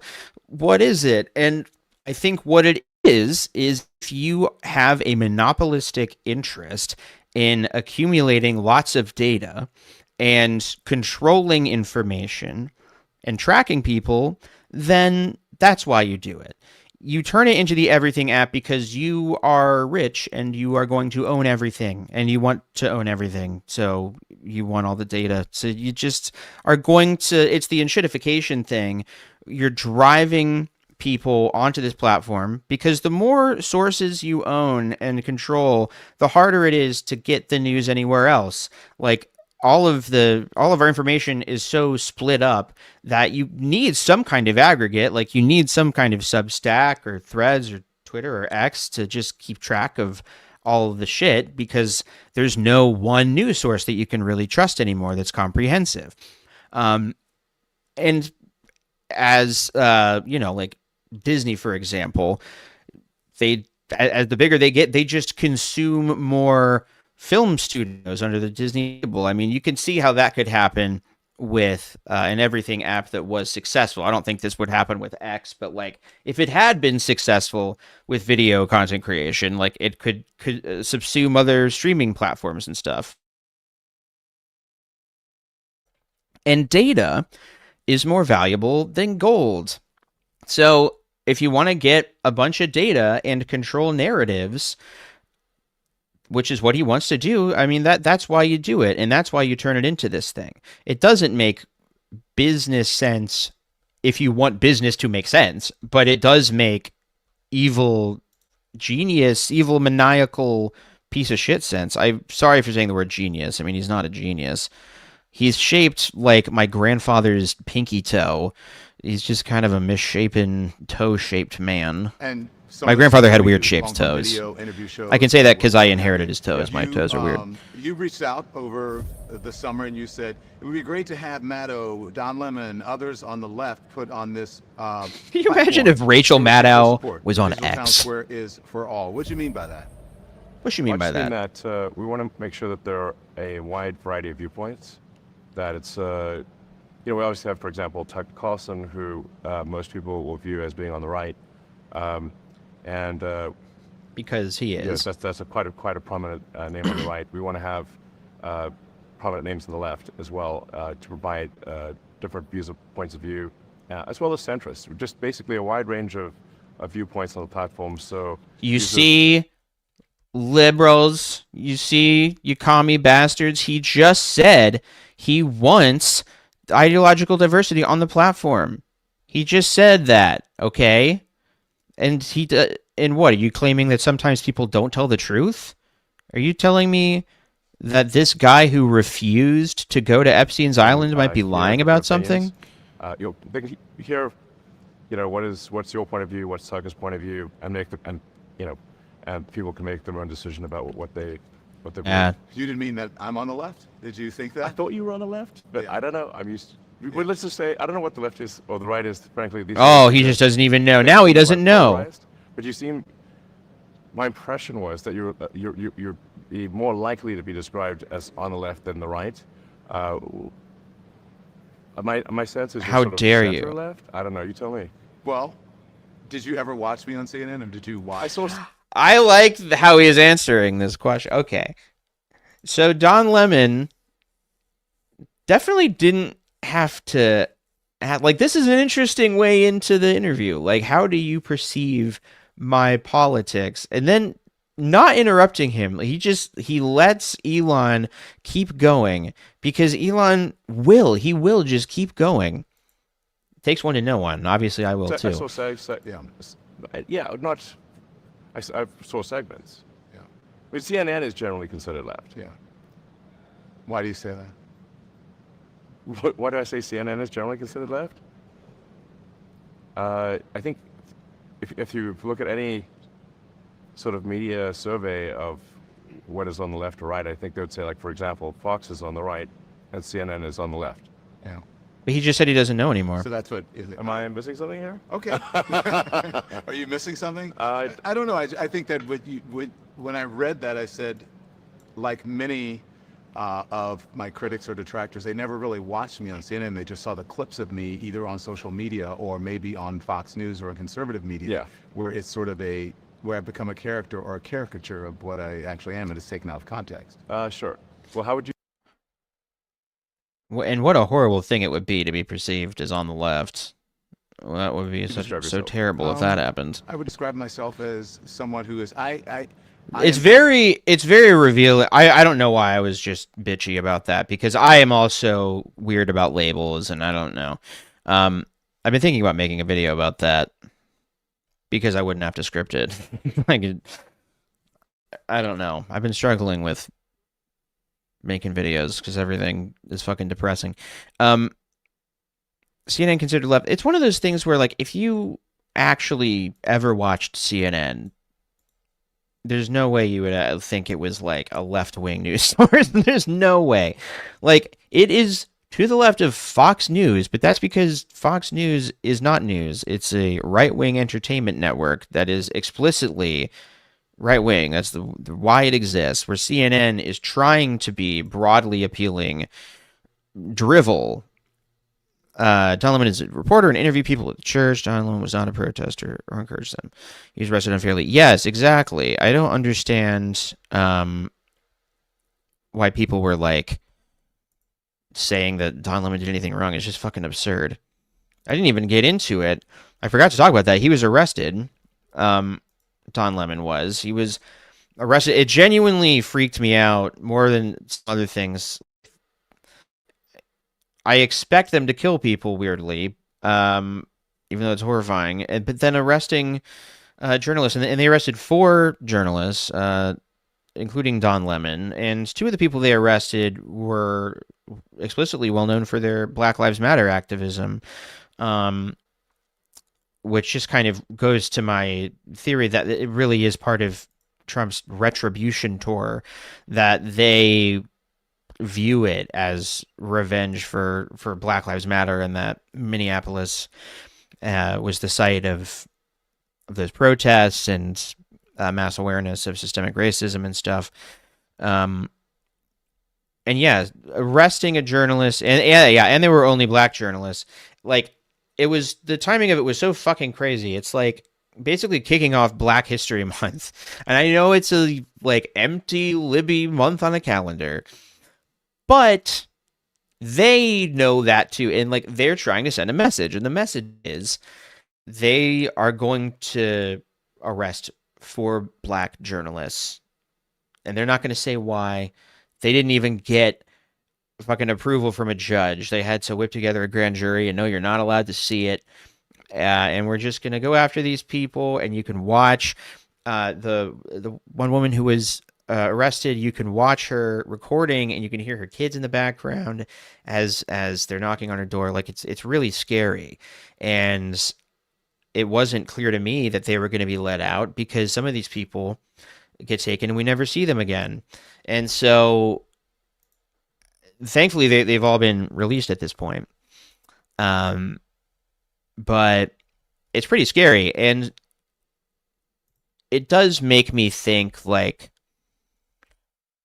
I don't know, man, they're going to call you a crazy left whatever anyway. Just say what you are. Independent in my thinking, and I vote for people based on the issues and how I feel about it, not necessarily. He doesn't like being as like partisan of some sort, like Well, Rachel Maddow. I think that's generally how people should take things, which is, I mean, there are whole and I like subset of issues Rachel which is Maddow-ish. somewhat arbitrarily bucketed into right. I or can't left. say that I actually watch I think any most, of these most shows. Citizens would think that they would agree with some things on the left, but not everything, or they agree on some things on the right, but not everything. So insightful. What a genius. So, that's what I think most people feel, I know. I guess. How much longer, and maybe the answer is forever, how much longer are we going to have to call it the formerly known as Twitter? I mean, even Prince went back to Prince instead of, is it always going to be X? It's definitely always going to be X. So X is going through some changes. As I said, a lot of media companies are going through some changes. You're in charge of an incredible platform, Elon. How do you feel that's going? I think it's going pretty well so far. We're seeing record. Now, returning viewers will know that it's actually not going well. It's famously going very poorly. The reviews were in, and they were completely negative all across the board. Nobody liked what Elon was doing with Twitter. Nobody thought that X was a good name. It was stupid. The site just didn't work as well, and the bot problem got worse. So, and I mean, I left X before it became X, I think. Yeah, it was definitely still Twitter when I left it. But when I would go on X, like to try and find posts for videos and stuff, doing research by like seeing what the right wing people are saying, it's unusable. Like, it's a completely fucking unusable website. It's absolutely terrible. Everything is either a bot or it's somebody who is so bad at spelling that they may as well be a bot. Like, they're like the fucking Epstein emails. Like, all these people are just fucking stupid. They can barely read or write. They're just driven by some chemical instinct, like the fucking clickers in The Last of Us. We've added a tremendous amount of functionality. I mentioned they're just a host organism for their desires. You can only do short, text and maybe a picture or something like that, short video. But now you can do long form text, long form video. We've added audio video calling. Didn't we see this already? Okay, so you're being boring, Elon. It's a digital town square for all. Yeah. It's the platform has kind of picked up where some conservative media has left off. That moving to the right, increasingly becoming part of a conservative dialogue, and sometimes conspiracy theories, right? There was an article recently written about you saying that you, Donald Trump, and X were the most important people or places or whatever icons when it comes to the MAGA movement. Do you agree True. with that? How do you feel about that? Well, I mean, there are nonsense articles written all the time, and I certainly wouldn't agree with that one. I put it in the nonsense category. Really, total nonsense. This man would later donate however many billions of dollars to Donald Trump's campaign. He'd be his top donor and would be essentially the vice president for the first 6 months of the administration. Elon became, like, he literally, like, jumped up and down on stage with a MAGA hat. So I think the pedophile is lying again. So, the objective fact of the matter, in my opinion, was that old Twitter. Well, was, it clearly didn't fundamentally do a anything. tool of the far left, and that was really, I think, a lot of it was due to being located in San Francisco, Berkeley, and so. Okay, so this is something he says in the Clayton interview, the BBC interview, that he believed that because Twitter was based in California, and he appears to have sincerely believed this, that the algorithm was being determined by these far left California people.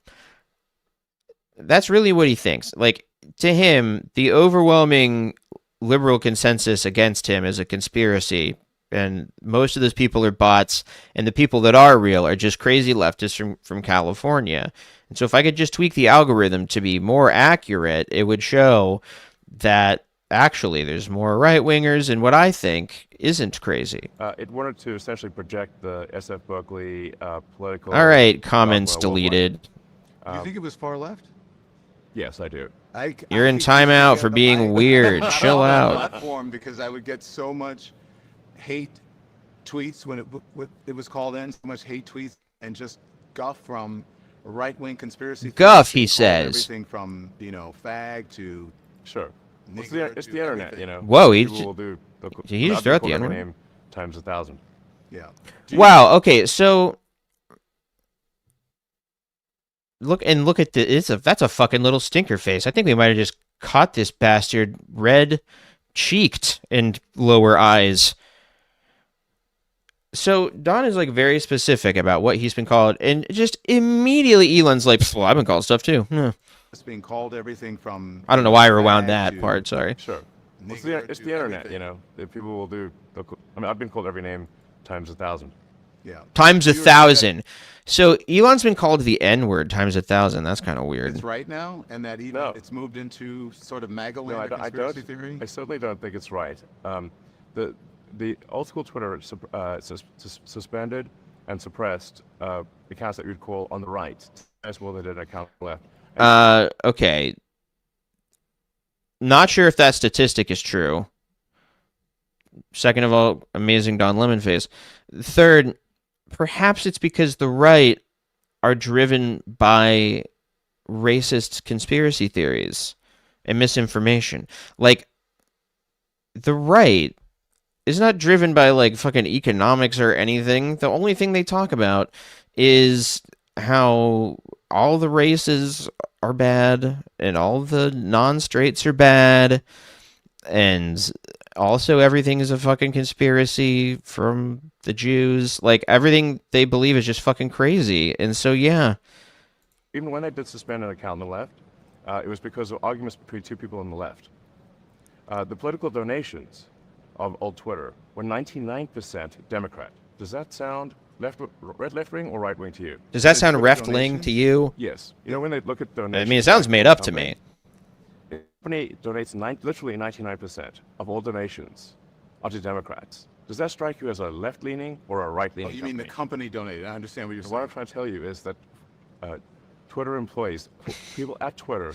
I like that Don Lemon was clear, like, I didn't understand what you were saying. Donations were 99%, literally 99%, to Democrats. That's obviously an extreme. Right. Nick Fuentes was banned. My question to leading into this is about MAGA. Andrew Tate. And speaking of MAGA, you recently met with Donald Trump in Florida. What did you guys talk about? Bing. I was at a dinner. I was not done. I was at a breakfast at a friend's place, and Donald Trump came by. That's it. Wow. So even here in March of 2024, he is trying to distance himself from Donald Trump and say, no, I'm not involved with MAGA. Like, to what end? I just think that's interesting. Like, even here, he thinks he's not going to get super involved with the election. It feels to me like he started to be more publicly involved because he felt like legally he needed the win. Like, he needed Trump to win to avoid his entire life falling apart because of all these pending lawsuits. So you didn't go there to meet him? And the fucking Epstein files, I guess. A friend of mine's house, and it said Donald Trump's coming by for breakfast. Is that... this is the least believable story I've ever heard. What did you discuss? Let's just say he did most of the talking. What did you say? The normal things he says. There was nothing particularly groundbreaking or new, but he... What are we doing? Stop talking about race in the comments. Everyone's being weird. President Trump likes to talk. And so... President likes to talk. He likes to talk. I don't recall him saying anything that he hasn't said publicly. And that was it. Was just Whoa, so he said the N-word. Did he ask you for money? You didn't. Did he ask you for a donation? Lie. So we know that's a lie. Lie. Big you lie. Said you're not going to donate to any candidate. That's correct. Lie. The huge lie. So everything he just said is a lie. He did end up giving Trump the most money of all donors. I think...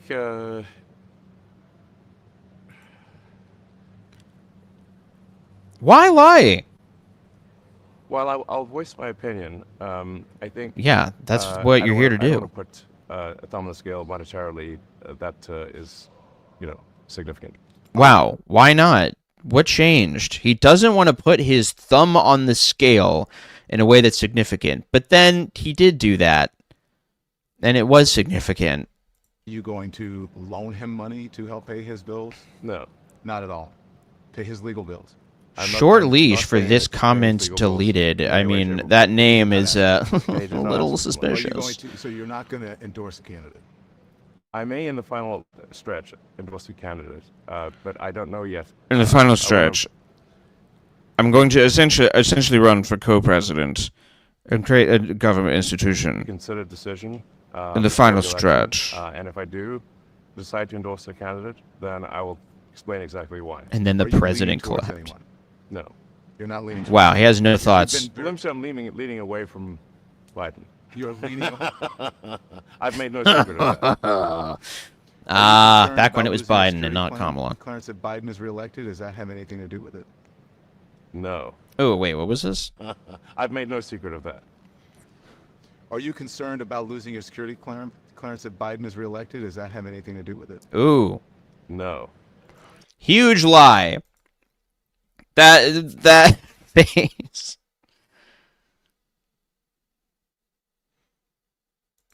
Yeah, let's not be what the fuck is happening in chat? Everyone just not talk about other things. I may have taken that opportunity during the break to take a little puff of something, so I'm not quite as sharp as I'd like to be. But that struck me as a bit of a lie. You can tell he's annoyed at the question. Clarence, if Biden is reelected, does that have anything to do with it? No. Little stinker. You are leaning away from Biden, but you're not going to endorse anyone. It seems like an endorsement of President Trump because there are only two people who are running now. Nikki Haley is out. I mean, a lot could happen between now and the election, so we'll see who in the final analysis. Wow, maybe Trump hired the guy that took the shot at him. I mean, maybe Elon hired the guy. At that point, and he tried to may or take may out not Trump, and it endorse, failed, and then he had to. Candidates. If I do, I will provide a very detailed explanation of why I am endorsing one or the other. At that point, might you contribute or donate? I think it's unlikely. So you've Unlikely. been posting up a storm Totally in the unlikely. past couple weeks about the redesign of the Tesla Roadster coming at the end of this year. Are there any kind of updates that you can talk about to expect from your flagship EV? I mean, Tesla stock is down in the last 6 months. What's next for the company? You know, the stocks go up and down, but what really matters is how are we making and delivering great products. Which you're not.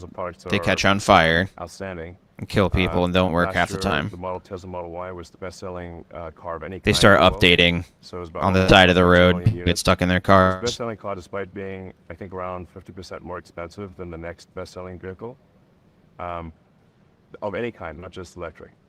So I think that's a testament to the incredible work of the Tesla team. And we launched the Cybertruck. Obviously, that Cybertruck very well received. No, was very poorly received. I think over 1 million orders for the Cybertruck. It's not that many. It's a really special product. I think the Cybertruck is one of those products that comes along really once in several years, maybe once a decade. Wow. A product that comes along only once every several years. The Cybertruck was, I mean, it's the shittiest looking car. It was made fun of to death. It looks stupid. It seemingly was made for no demographic in particular. It's like a death trap. It doesn't work very well. It doesn't work very well as a truck. The Cybertruck is a once-a-decade product. It is so special. Yeah, because it's so stupid. I think it's our best product. Okay, I don't want to hear about fucking Everyone Tesla. improves over time. I mean, Apple. I thought my phone was here, but Apple. You know, the phone got better over time. Let's talk about tweeting and drug use. Your cars will get better. And relaxation in video Let's games. talk now about SpaceX, Tesla. You got a lot of lawsuits. You've got X.com. You got a lot going on. How do you relax? Well, I relax. I spend time with my kids, my friends, and I, being somewhat of a nerd technologist, I like playing video games. That's only something a nerd technologist would do. Famously doesn't spend time with his kids, by the way. Just the one that he is essentially kidnapped and takes around with him like a pet. So, like a mini-me. I'll play video games with friends online. Which one? Lately, I've been playing Diablo. The Devil. Demons of the Mind. Almost all the games over the years. He's played almost all games? But I've played almost all the games over the years. Wow, he's played almost all the games. That's so many. A long time ago, I was like semi-pro good at Quake. No, this is amazing. So we'll get into this in the video. He's lying about being semi-pro. I feel like was it at Quake? I feel like it was a different game, but I know some more news talked about it in one of their videos. Yeah, he lied about being a pro gamer. He was eventually coerced into live streaming, and a bunch of his fans who are gamers were watching it like, wait, no, this is not, like, he was just clearly not a professional. Because we're talking about like 125. It's true. We're exactly the same. I don't know video games. I just know that my my great nephew loves Fortnite and some other stuff. He's always with the headphones and doing the thing. So that helps you relax, right? So yeah. And the nice thing is if you've got friends in different cities and they're playing the same game, you can both go online at the same time and play the game together, even though you're in different cities. Wow. This is 2024. I mean, we've had online gaming for and I'm not asking you decades at this point. point. Hasn't asked you about your controversial stuff that you tweet. You post a lot of controversial stuff. Is that considered blowing off steam? Well, I guess I do enjoy using the platform. I mean, I do. He is so clearly stoned, right? I mean, I think you really see it here. At a certain point, are you stoned or are you just, you've broken your brain from so much debilitating drug use? Hasn't asked you about your controversial stuff that you tweet. You post a lot of controversial stuff. Is that considered blowing off steam? Well, I guess I do enjoy using the platform. I mean, I do call on the X platform the PvP or player versus player platform. So in video games, there's player versus like environment, where you're not playing against other people, and then there's PvP, which is like hardcore. You're actually playing against other people, and that's hardcore. PvE, not hardcore. For you.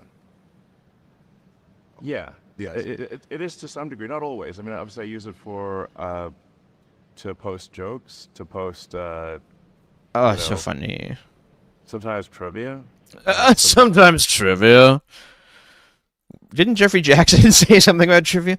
A little piece of trivia.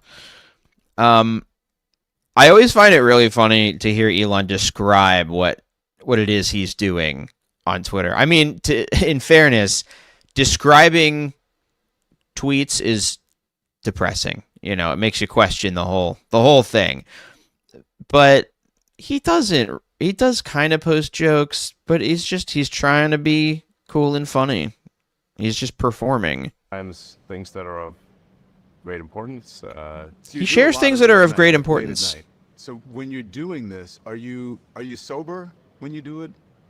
Almost always. Are you under the influence of anything? No, I don't drink. I don't really. No. Really? No drink, no smoke, no nothing. I mean, you smoke. We saw him drink in the James Clayton interview. Pot with Rogan. I had one puff. Yeah. I think anyone who smokes pot can tell I don't know how to smoke pot. But you've admitted that you have a ketamine prescription. Yeah. What's that for? I forgot that because I've used that clip in like all the videos. I forgot that it's preceded by him saying like, no, I do not drink. I barely even knew how to puff a joint. I didn't even, I'm like, I inhale it? Am I supposed to blow on it? What? And then he's like, but you have admitted that you have a ketamine prescription. Oh, yeah. Oh, the hardcore drugs? Yeah.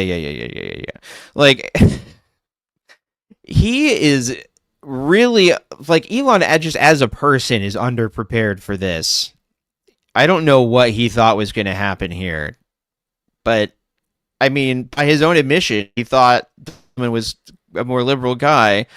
So why didn't he have better talking points prepared for the obvious things that I don't know? Well, I mean, if I had a well-known drug issue, I'd be thinking about how I was going to spin that thing. But it's, I think... Thankfully, I only have a not well-known drug issue. There are times when I have sort of... I don't know, like a negative chemical state in my brain. Oh. Like depression, I guess. You know, or like depression that's a desire to take a life just to feel something. And then ketamine is helpful for getting one out of a negative frame of mind. Well, so in fact, I generally, obviously I'm not a doctor, but I would say if someone has... Quick clarification, and I should have said this up top. Elon's not a doctor. Issues, they should consider talking to their doctor about ketamine instead of SSRIs.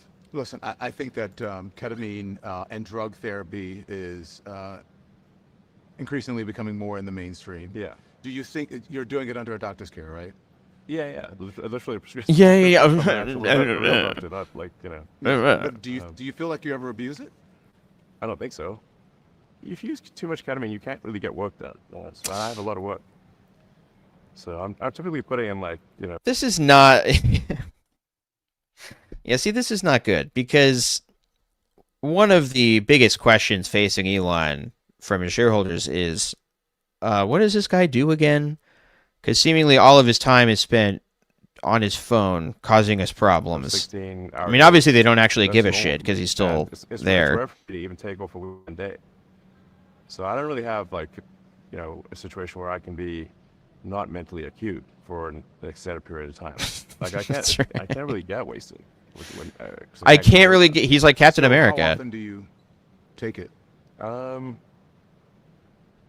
it'd be like a small amount once every other week or something like that. Nah, okay, so the New York Times would later report that he was taking it with such frequency, and his family already at this point, if I have the timeline right in my head, like there have been multiple attempts at interventions and trying to get him to stop, but he just won't hear it. And he has gotten to the point, at least by the time on the campaign trail, where he can't control his bladder anymore. He's just pissing himself because it's one of the side effects of abusing ketamine. On the bottle where it says. So this is a liar lying about abusing drugs. There are several weeks will go by where I don't use it. You don't use it. Yeah, I think it's like I said. I think what I find A genius, absolute genius, like Elon chemical Musk. state in your brain that you can't just think yourself out of. Then ketamine is helpful for getting you out of a depressive mind state. I suffer from take depression, you're in a bupropion. depressive mind state. And I asked you as someone who has suffered from depression. I wouldn't say that I wouldn't say that I have like a case of like extended depression. I've never seen this uncomfortable answering a series of questions. I guess maybe except for when his joke bombs in the Andrew Ross Sorkin video, and he's trying to recover and describe why he's not anti-Semitic. It's just once in a while I get into a negative sort of chemical mind state. Once in a while, it's not a negative chemical mind state is so weird. Once in a while, this happens. Where do you think That's not how I describe my depression, I think but it's just genetic, basically. You think it's just genetic history? I think so. What is that face? Yeah, that's right. Can we get that in slow motion? Let's appreciate this.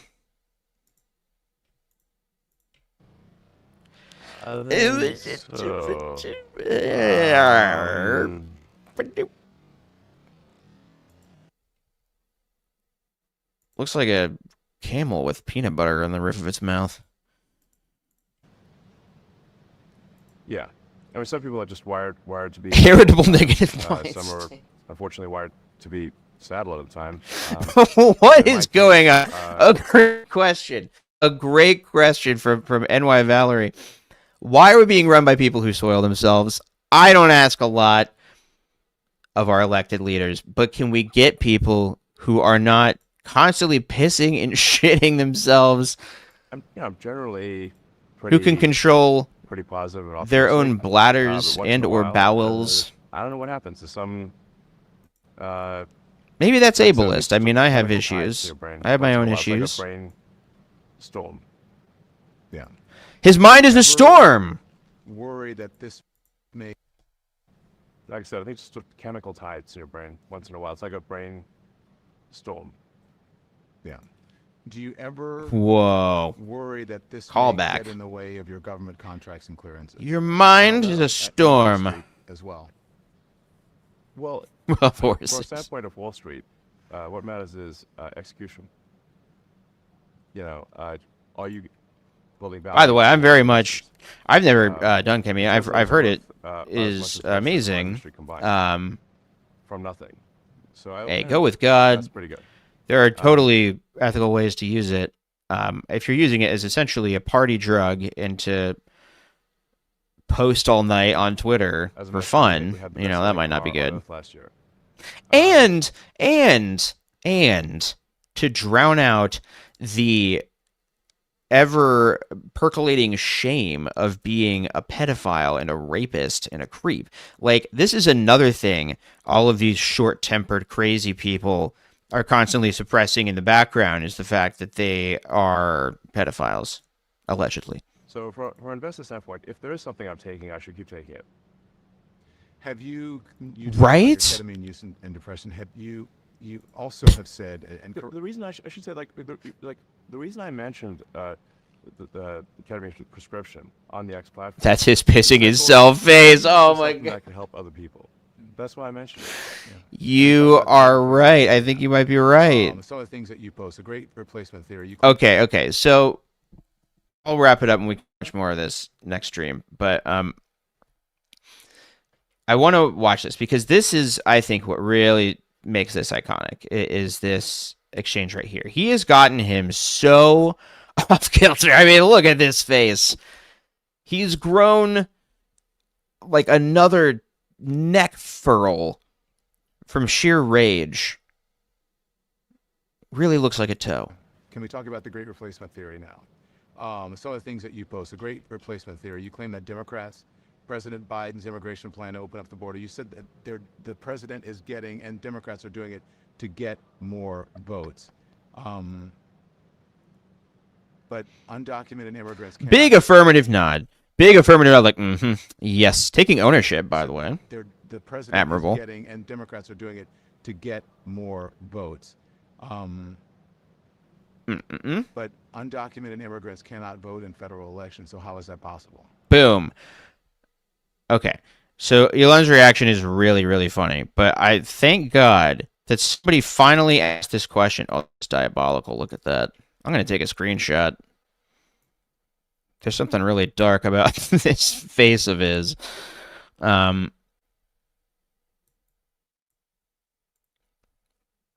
Good. That's going to turn out really good. I like that people aren't just asking him, like, why do you believe in this conspiracy theory? They're saying, like, you believe in this thing, but that's not possible. So why do you believe it? Like, the great replacement theory doesn't make any sense on its face because undocumented people can't vote. So it requires all these layers of conspiracy to be like, well, but secretly they can because, because the machines or something. They're doing it to get more votes. But undocumented immigrants cannot vote in federal elections, so how is that possible? Right. Well, you're conflating two things. One is great replacement theory. The other is, which I don't subscribe to that. I'm simply saying that there is an incentive here. If legal immigrants, which I have a very strong bias to, at least everything I've read, it's a very strong bias to vote Democrat. No, they can't vote. The more that come into the country, the more they're likely to vote in that direction. But it is, in my view, a simple incentive to increase voters, Democrat voters.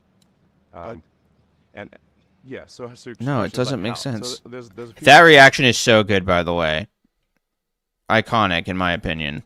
And yeah, so like how. So there's a few ways that this works. It's so One is earnest.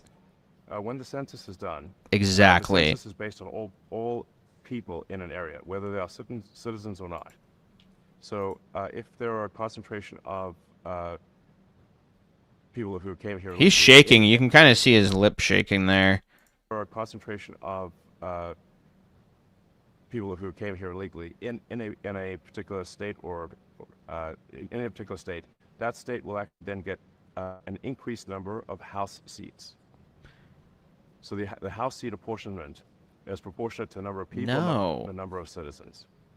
So the illegals overwhelmingly go to places like California and New York, and if you just look at the math, if you look at the apportionment with and without illegals, I believe California would lose. I believe the blue state there would be a net loss. God, he's so stupid. stupid. 20 seats in the House. He's so fucking stupid. You can see him start to smile, his little stinker fucking face. But this is very cynical for Elon because I think he understands that that's not true, but he believes in the Great Replacement theory because he believes in, like, that's kind of the front of the theory. That's kind of the gateway to trick people to be like, no, it's not racist. It's just that there's an incentive, you see, because if Democrats can increase the population, they get more House seats. It's not really racist. It's just blah, blah, blah. And the end part ends up being because there is a plan to replace the white race so that white people become a minority in the United States. Like that's kind of where the theory ultimately goes. And that is what Elon believes in. That was like Lauren Southern's claim to fame. I remember was making documentaries about like the Great Replacement. So this shit's been around for a long time, and him and J.D. Vance and Peter Thiel are all products of the same alt-right intelligentsia bullshit, and that kind of Gamergate stuff, which there's some interesting ties to Steve Bannon there and the Epstein files. We can't get into it. So he does believe the racist thing, and he's just pretending to care about this electoral voting thing. This also applies to the electoral college. So you say, like, well, this also applies to electoral. That's the thing, is like Texas is a border state, same, and it hasn't had any also effect done by apportionment the same way that House seats are done. But the reason, and the reality is, like, undocumented immigrants, he's the whole point to the crime thing, which isn't true. They I think account for less than 1% of all violent crime in any given year, because they're less likely to commit crimes because they want to keep a low profile because they're illegal immigrants. But he benefits from undocumented people. He benefits from legal immigrants too, because he benefits from people who are willing to accept lower wages. And sure enough, like ICE facilities, ICE agents have gone after like Tesla competitors and taken away undocumented immigrants from the factory floor of car factories and shit. It's ridiculous. Anyway, the electoral college is in place is to balance that. So this is where Don Lemon just completely obliterates Elon Musk, and it's pretty amazing, and he can't really recover. It's also done by apportionment the same way that House seats are done. But the reason, Elon, the electoral college is in place is to balance that, is so that doesn't happen. So what you're saying about it is the exact opposite of the reason why the electoral college is there. The electoral college at this point, in our history, gives people who are in smaller states and red states much more of an influence over our elections than people who are in blue states, and the majority of the people in this country. Yep. That's what the electoral college does. It actually does the exact opposite of what you're saying. Yep. It protects people who are in smaller states. Love that phase. Well, the red states, because they tend to be smaller and less populous. I think that statement is what you said is true, but what I said is also true. No, because those two things can't both be true at the same time. He just explained why you're wrong. Oh, fuck.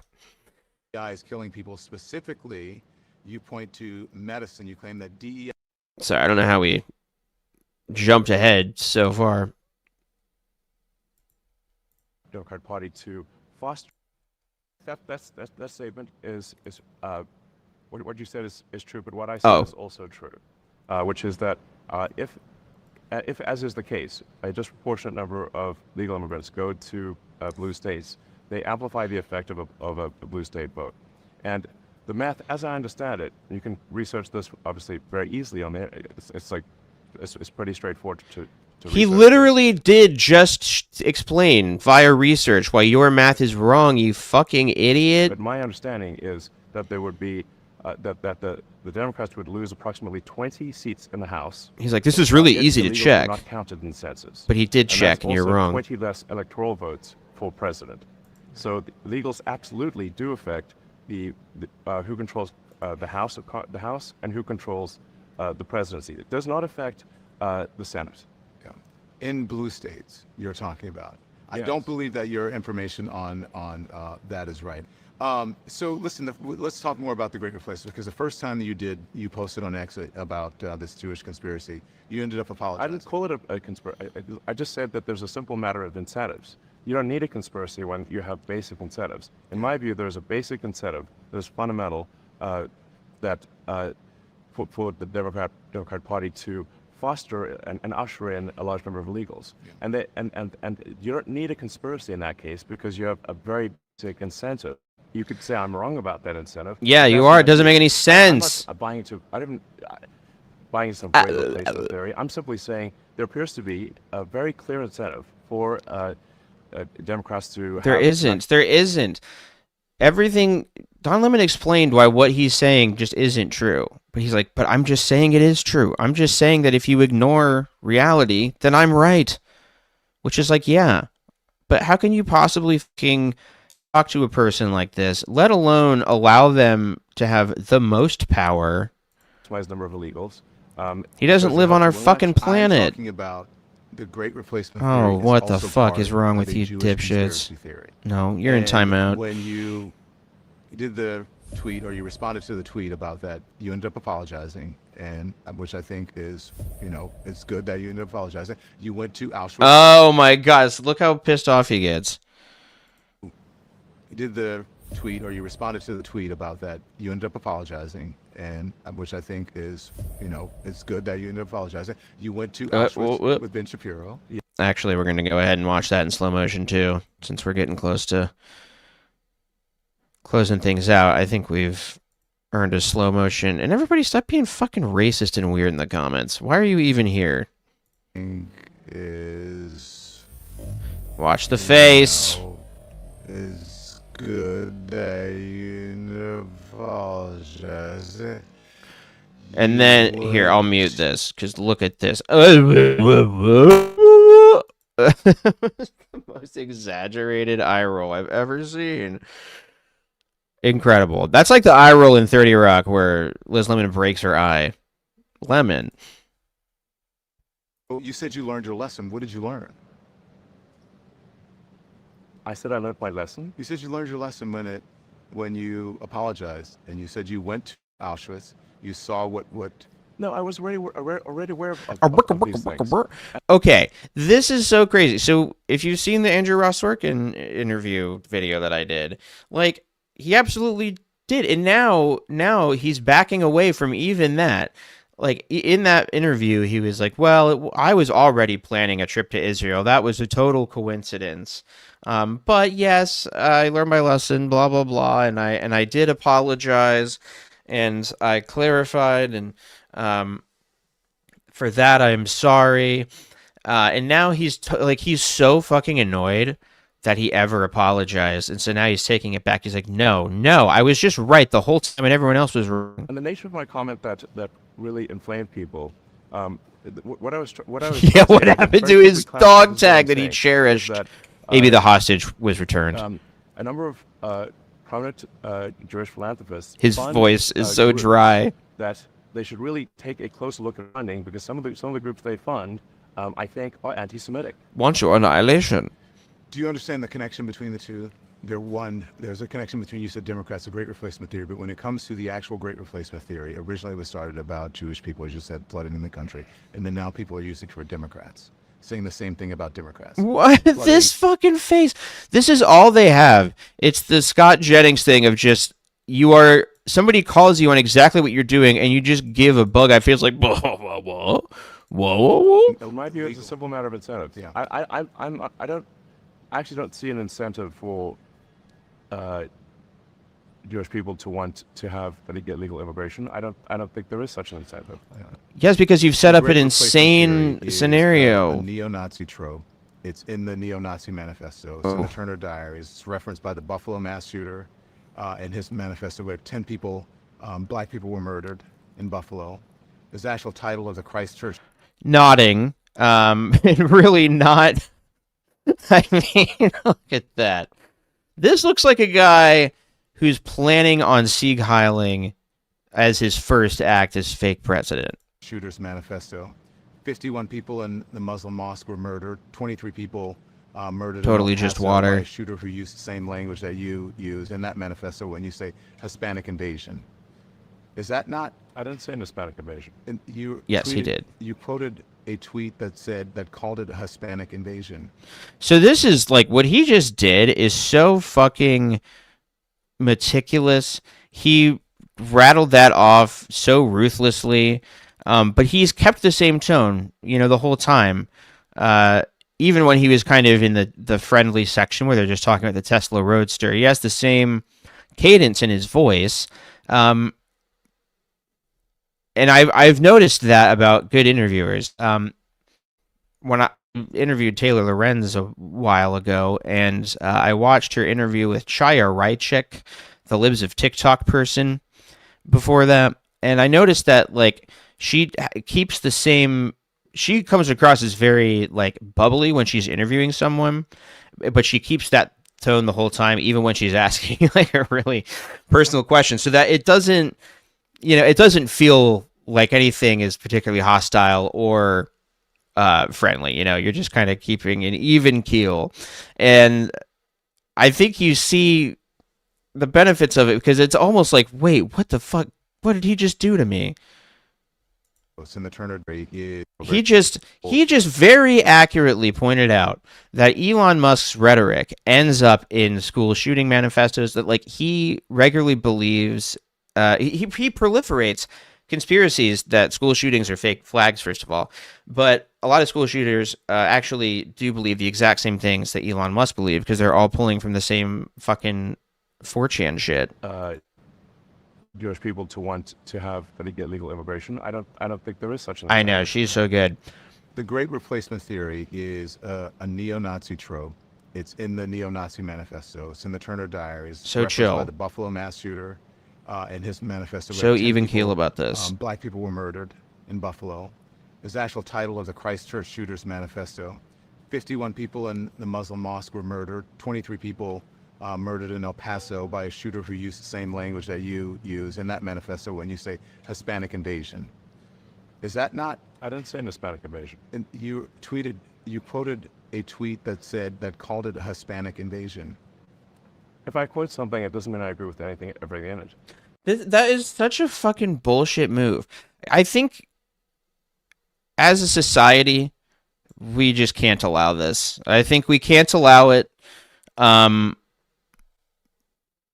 You're not allowed to say that because obviously if you fucking retweet something, it's because you agree with it.